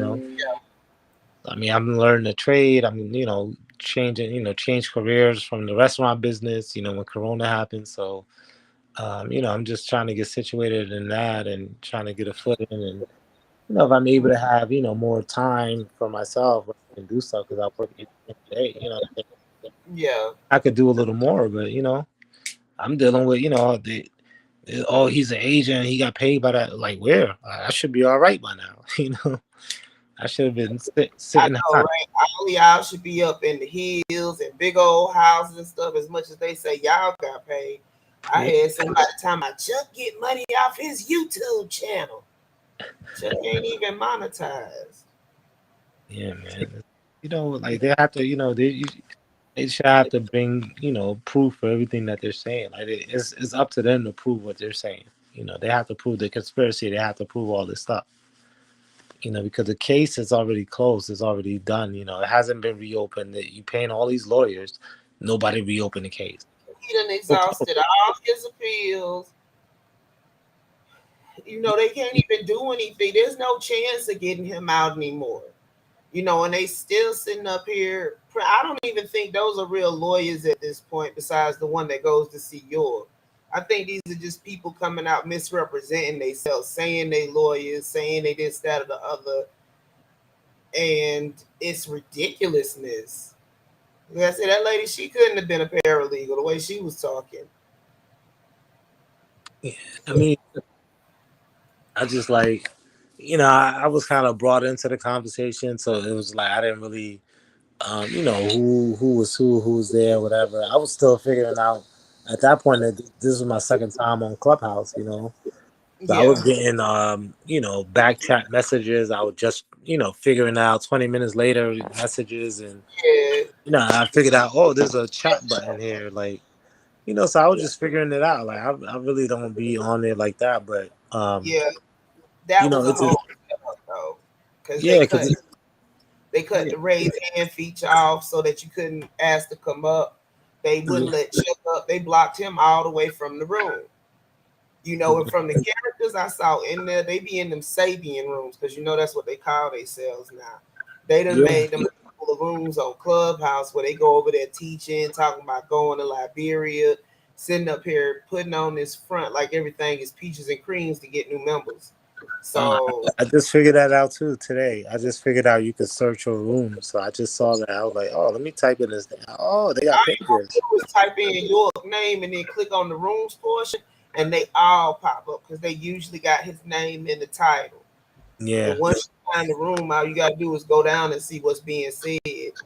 But yeah, a whole lot of those characters that were up on the stage the other night, they are active in those rooms. So I would say when nobody, it was like three people in the chat that was trying to go hard to counteract what was being said. You know, like after a while, I got everybody worked up, but it was a minute. I was in there for yeah, about 2 hours, I yeah. think. Yeah, because I think that I think for them that they might feel more comfortable amongst their own. Like say if I come to them, they feel more comfortable talking on that. Because they have control of the room, let's say, so to speak. Who else can come up and refute and everything else? Yeah, yeah. But it's like now that I've seen that they have these rooms and stuff. Like I might take a look at one day and see what's going on because it's like.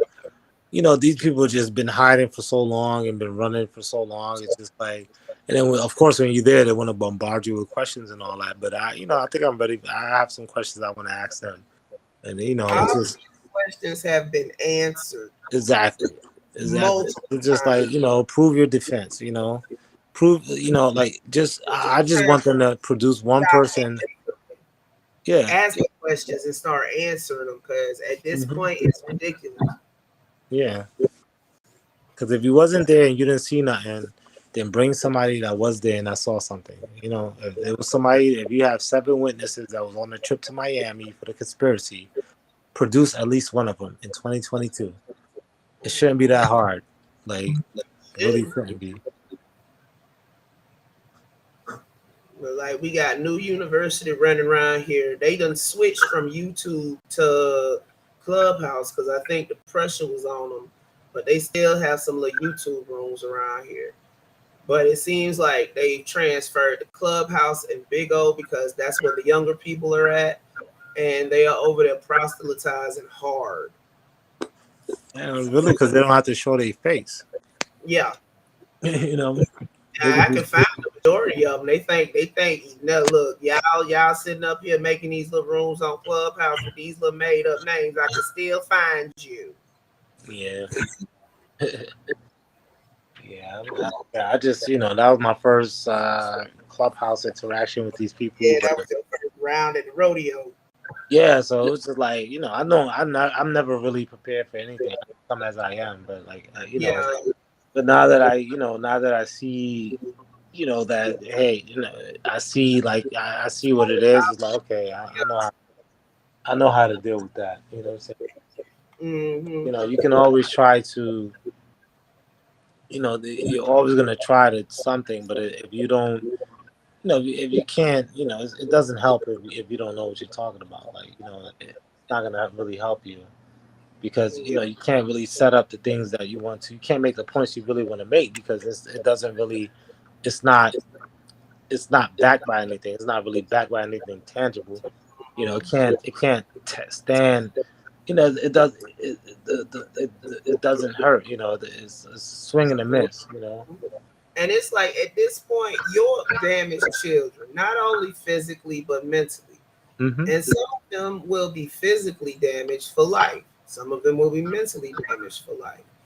And with all of this out there, for them to just sit up there, I can't understand the foolishness. Because it's like at this point, you're being willfully ignorant. You're being willfully ignorant just so that you can keep this fantasy going because that's what you want to be real life. Yeah.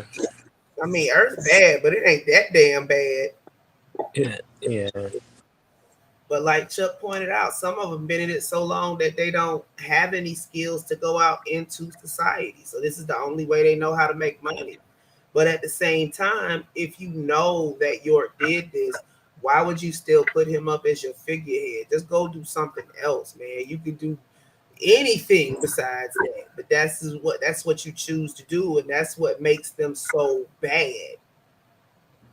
It's because you were there, you were at the try some of these people, because these are old heads that's over on Clubhouse, and they done pulled the children into it.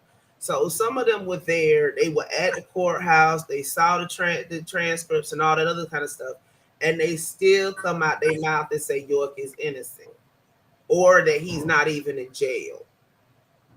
It's being disingenuous at this point because you want to get followers and money more than you care about how this will affect other people. Yeah. And they're willing to attack you guys, the actual victims of York, to do it. That's the part that really makes me hot. Yeah. Yeah. Yeah. And I mean, I mean, it's gonna get to a point where it's just like the only action is like, a legal action, because, when somebody is keep on, you know, um, uh, putting your name out there and lying on you and all these things, it's like, well, damn, that's what I was saying earlier. Like they calling the people speaking out against York agents, and then but in actuality, the work that an agent would do is the work that they're actually doing. You know what I'm saying? But I'm not around here calling them an agent. But then if I hear a quack, and then I hear a bird wings feathering, and I don't see it, I mean, it sounds like a duck. It flaps like a duck. It must be a duck. It's like I don't know whether they're agent or not, but the work that they're doing is agent behavior. It's like what they call an agent. Yeah. Telling lies, telling misinformation, putting out propaganda. That's what an agent, according to them, basically is. And that's what they're doing, and it's kind of literally what they're doing, because, I mean, from my perspective, I'm like, damn, I'm over here telling the truth and they're lying. So, like, they're the ones that's actually the agent one. They're the ones that's trying to spin the narrative and trying to, they're doing the thing that they're accusing me of. You know what I'm saying? It's Mm-hmm. They wow. homegrown agents. That's all that is. They don't work for nobody but themselves, but they still try to push that narrative. Yeah, and then they had this 23-year-old kid, like, trying to. I mean, like, he's talking like he knows what he's. I'm 36 years old. Like, I was young in the community. Like, you was born in 2001 ish. He Like, was a baby in the community.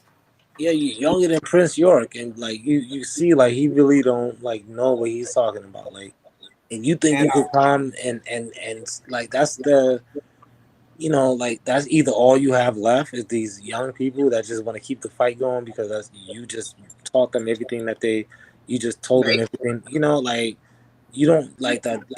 There's like, why is this kid that was born a year before that he was arrested is speaking out in defense of him? Where's a person that was 40, 50 years older than this 23-year-old kid that have all the experience that was there, that know what they're talking about, and that knows that Nikki's my sister, and don't have to find out in a communication with me, like yeah. like They're not. I told you they're not gonna come out because they know they can't.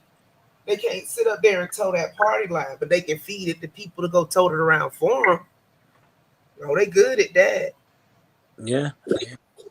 But that's why I think I'm like, I might just come in their room one day, because it's like they're not gonna come to me.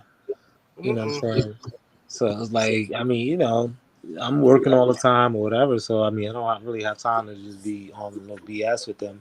But it's like, I have questions. You know what I'm saying? Like, they have questions. Now I have questions now.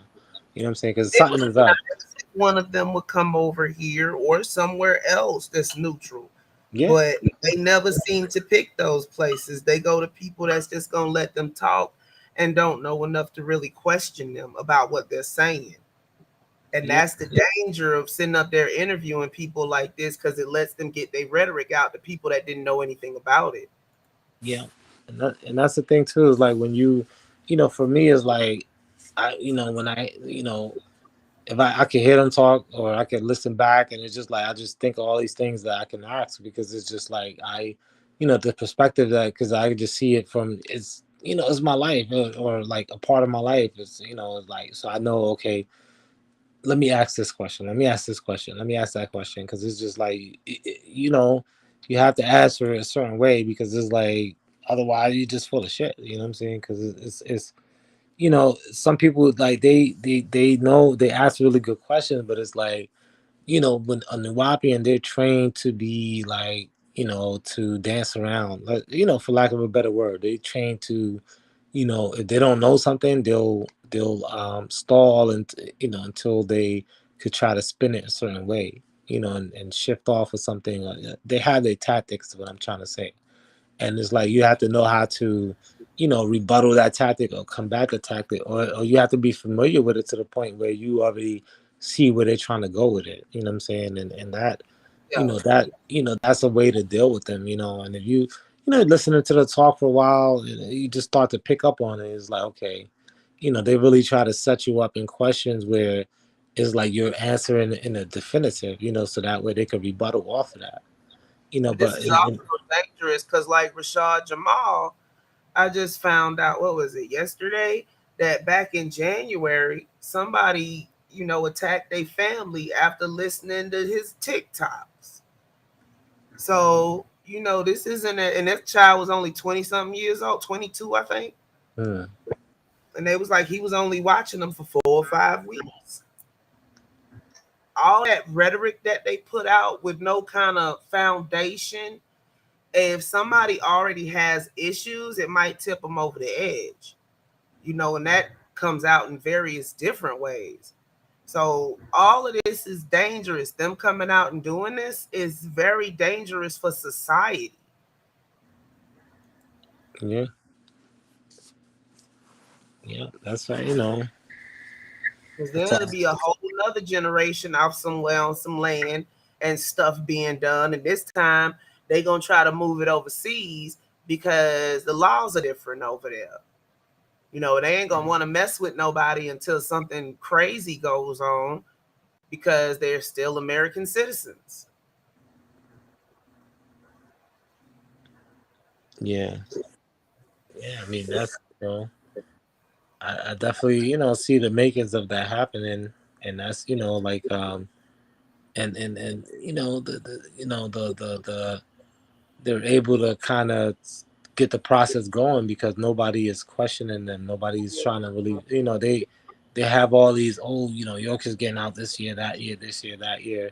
They're giving these people so much hope that it just kind of gets them, relaxed for another 6 months, for another 8 months. But like, if they didn't give them that hope, then they would have got frustrated and say, hey, look, we want answers. It's been 2 years, it's been 10 years.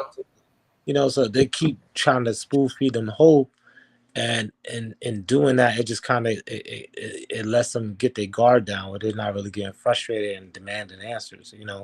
There's always a new spin, always a new, oh, look, we got some, we're sovereign now, we got this land here, and we got a tribe now, we're gonna ask for our tribe member. Like, they always have a new spin on a, some way they're trying to get them out. And it's just keep, and then some of the people that just been beat up so much, been in this to fight so long, that it's just they can't swing back. And some of the new people are just like, they think it's a new hope, a new avenue, a new way, and it's just like, and then they just keep taking their donation money, they keep taking, and then they they doing what they gotta do, you know. Because one of the old members, the one that said that York adopted him, he's under the guise of a Christian church, but it looks like they either he's editing and reprinting York's work, or he doing the same thing that York was doing, copying and pasting. That sounds like Hardu Hotep. Haru, yeah, it is. Yeah. Yeah, I know. But he solidified in the UK. Now he down in Florida with another church, but they go on under the guise of a regular Christian church, and then they do stuff behind closed doors. Hmm. Oh, he in Florida. Yeah, he got, I guess, the churches in UK and Florida now. Because that's what Chuck kept saying when I told him. I was like, he in Florida. He said, nah, he in the UK. Nah, he bouncing back and forth. I wonder if they're in South Florida. Ain't too far. I think Tampa, I think she said. Oh, okay. And they talking about they got a new Tamaray and all this other kind of mess. And it just, I know it's fake because I researched it. But a lot of people don't because they never even heard of York. Yeah, with social media, they would have been like, "Oh, look at the new Tamaray. Come, it would have been." But this is what they telling people that they trying to get to join. Yeah, I guess he had his eye on my friend, so he sent somebody to try to recruit her. The whole nine, tried to get her separated from her husband and everything. And that's the whole thing, they're recruiting people since the dawn of time, since the dawn of their existence. The whole name of the game is to recruit people, save people, wake people up. It's all recruitment, so they just, they go out there and propagate. Propagating is going to sell books. You're selling books, but you're selling books to try to convert someone to your philosophy, your belief. That's a part of, being a Nuwapian too. Like the whole point in trying to, know everything. It sounds so heavy and this and that. I mean, they call it teaching and that. It's just really to convert people over. I mean, at the end of the day, that's how they generate their money and their income. They don't have a business without York. So that's the plan. So long as they could keep trying to fight and claim his innocence, they still have a business. And that's what it all comes down to. You mean to tell me that, you could say Yoga is the master teacher, but he never taught you how to open up your own business, how to be self-sustaining for yourself? You still depend on him and his name and his likeness to be productive, to make any kind of income. But you're a master student, but you didn't learn nothing but his rhetoric. Yeah, and then you still can't make nothing of your own. You have to sell his products to be anything. You have to teach his doctrine to be anything of your own accomplishment. Yeah, ain't nothing wrong with learning from the world and learning from your parents and learning from your experiences. But what do you have that you could say that you done on your own, what you contributed, that wasn't fighting for his freedom? Nothing. Some of the brothers did have their own construction business, they own this, they own that. That's how they was able to afford to buy books and travel and come on the land. So I'm not saying that, and those people, like, what have they done? But I'm saying the people that are just still supporting him and selling his products and his brand, they haven't done nothing on their own. It's like a famous celebrity parent and a child, it don't have to work a day in their life. They just live off of the fame of their parent. It's like they haven't done nothing on their own to earn their own thing, to earn their own success. They're still riding on the wave of York wave.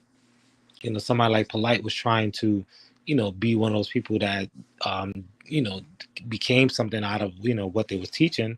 But because he wasn't, he was new to the community. So he didn't, he wasn't,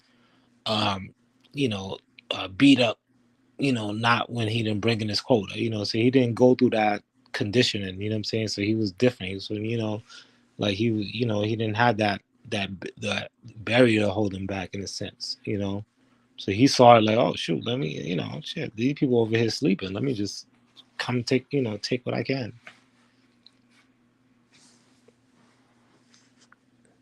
Yeah. Yeah, but I gotta get up later in the morning, but at some point. Yeah. Just, I don't know if they have any more questions or whatever, but I could do another 5-10 minutes or whatever. Any last questions from the chat?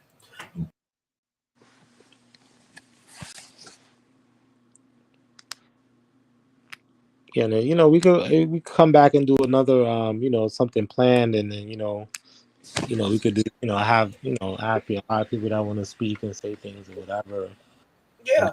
Deal with a lot of the some of the clubhouse stuff and a lot of the just what these new Nuwapians are saying. And me, I want to deal with what the conspiracy is, because I mean, you could break that down, and it's simple. He pled guilty because he was being tortured, because his kids were detained by, and they was in foster care. They was threatening to keep him there. He pled guilty because the women were arrested, and they wasn't gonna be let go, and they was gonna go through all this and that. Like, you know, they was released before he pled guilty. Like, there's no there's no you didn't sue nobody for torture. You didn't There's nothing in the court document. No, your lawyers didn't mention nothing about you being tortured, and like, where is it in the documentation? And then your children were in foster care and threatened to be kept in foster care. Like, you know the government, I mean, the government capable of doing a lot of things, but like, you can't just take people children and just hold them and threaten to keep them without no consequence. You know what I'm saying? Or without no outrage, or without it being publicly known and back and forth and this and that. So it's like, you could say these things, which is three different stories to be, to point out. But you could say these three different things, but you also have to show the proof of it. You have to prove it. You have to show the documentation. You know what I'm saying? Because you want to say, prove I was molested. Like, you want us to prove when you, like, when people do a rape kit, it's like they have a certain amount of time to do that kit before, otherwise they can't really get no evidence. So if you're not doing it within 24 hours, you're not gonna have physical evidence per se. You know what I'm saying? So it's like, people are asking for things that they don't really know what they're asking for. Like, they don't really understand. They don't really hear themselves and what they're saying. It's like, you have multiple victims, multiple people. Like, if you know, if you got lucky, you would have got the last person that got molested and got their rape kit, and you would have got that evidence. But you're not going to get that same thing for everyone else that went through it that didn't happen 24 hours ago. These things are just like, you got to ask, what are they really asking when they're asking these questions? you know. But you have a Pink Panther doll with a penis sewn onto it. You have a child with a girl. It's like, you have 100 kids. You have all these other things that's red flags, but things that's, but oh no, you're some superhero or something. Like, what's going on? Yeah, it's too much. I mean, all the physical evidence, the pictures, the doctor's statements, the doctor statements for the child's abuse should have been enough. But they want to say, oh, they were active with other children. And some stuff is learned behavior, and some of that stuff that was done to those children, other children wouldn't have done just because. Yeah, well, you just gotta ask, were those children that was having active with other children or boyfriends or whatever, were they the same age or roughly peers with the same age as Habibi Washington when she had her first child? I Because mean, if you're, one of these children was 4 when he started. So it's like you're basically telling a child that they're lying, yeah, even yeah. with all this evidence. Hmm. Yeah, that's it. It just shows them. That's when somebody asked earlier, like, Mhm. how do I feel about whatever. But like, it's like, the children from your community is saying these things happen to them, and you're not addressing your children. Like, you're just saying, you're not even, you haven't even hugged us, picked up off the ground, put a band-aid on our knee, like anything like that. You just left Yeah, us falling, like, oh, where we fell at. Like, you didn't, as an adult caretaker, like, you didn't pick us up and nurture us and hold us and then give us a hug and say it's gonna be okay. Nothing like that. So that, I mean, does that mean we were even your children to begin with? It's like, damn, like, you picked a man over the children. It's like, okay, but that's how it is, you know.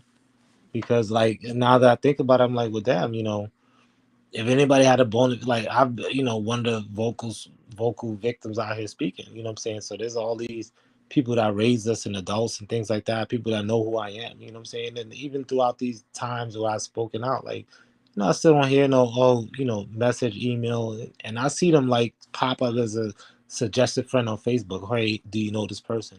Something, I mean, I know, like, in this era, like, if there's a way that they could find me, all right, whatever, like, hey, I'm sorry you went through what you went through, blah blah blah. Yeah, ain't none of that. Yeah, they never But acknowledge it at they, all. besides the ones that did, there are some, what I'm saying, but for the most Yeah. part, that hasn't happened.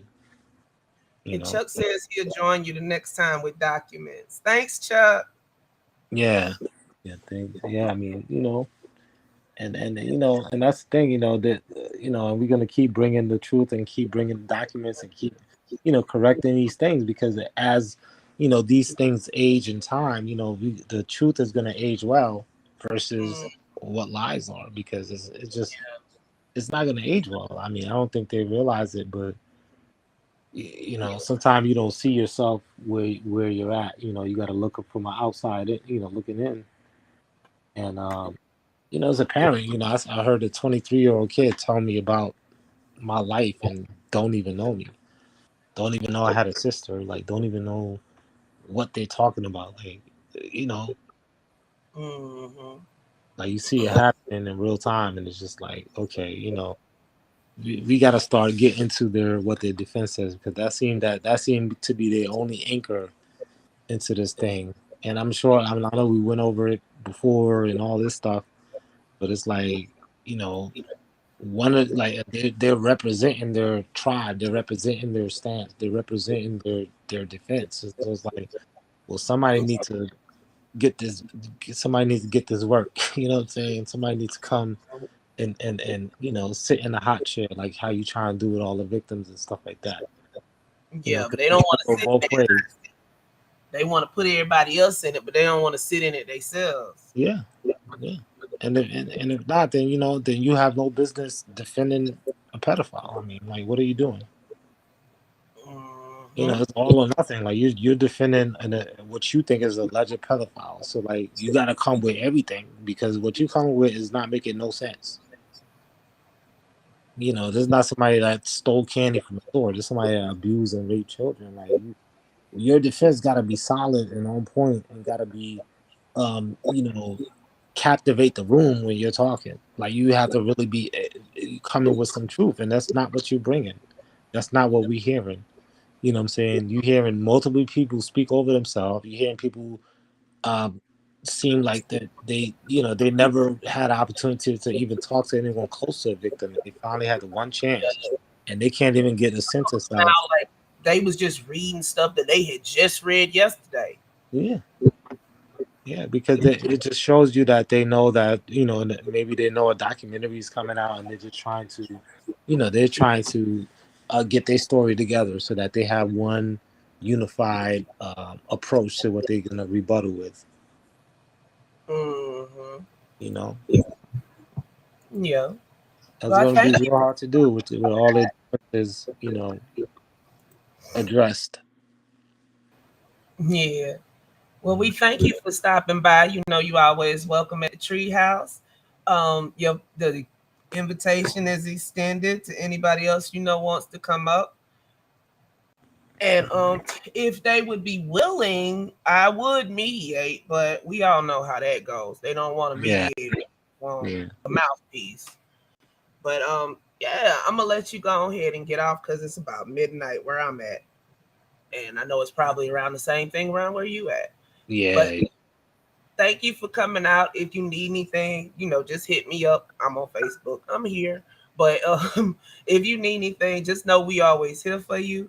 And thank you for coming by and sharing your story, because I know it's hard to do for some people. And for the ones that do come out, I commend you, because if you didn't, it would just be all on the other side. Yeah, and thank you, and thank everyone for listening, and and get with Chuck, see which time is best for both of y'all, and we'll set it up from there. All right. Sure. Okay. Thanks. All right. All right. Okay, family. So this was a little bit more than what we was gonna do tonight, but that's okay. We always willing to stop to chill for some info. I'm gonna go ahead and close out, because I have to work tomorrow as well. But we thank you all for coming, being patient, asking your questions. And this is CCCTreehouse, where it's always swinging. Hey, Marquis.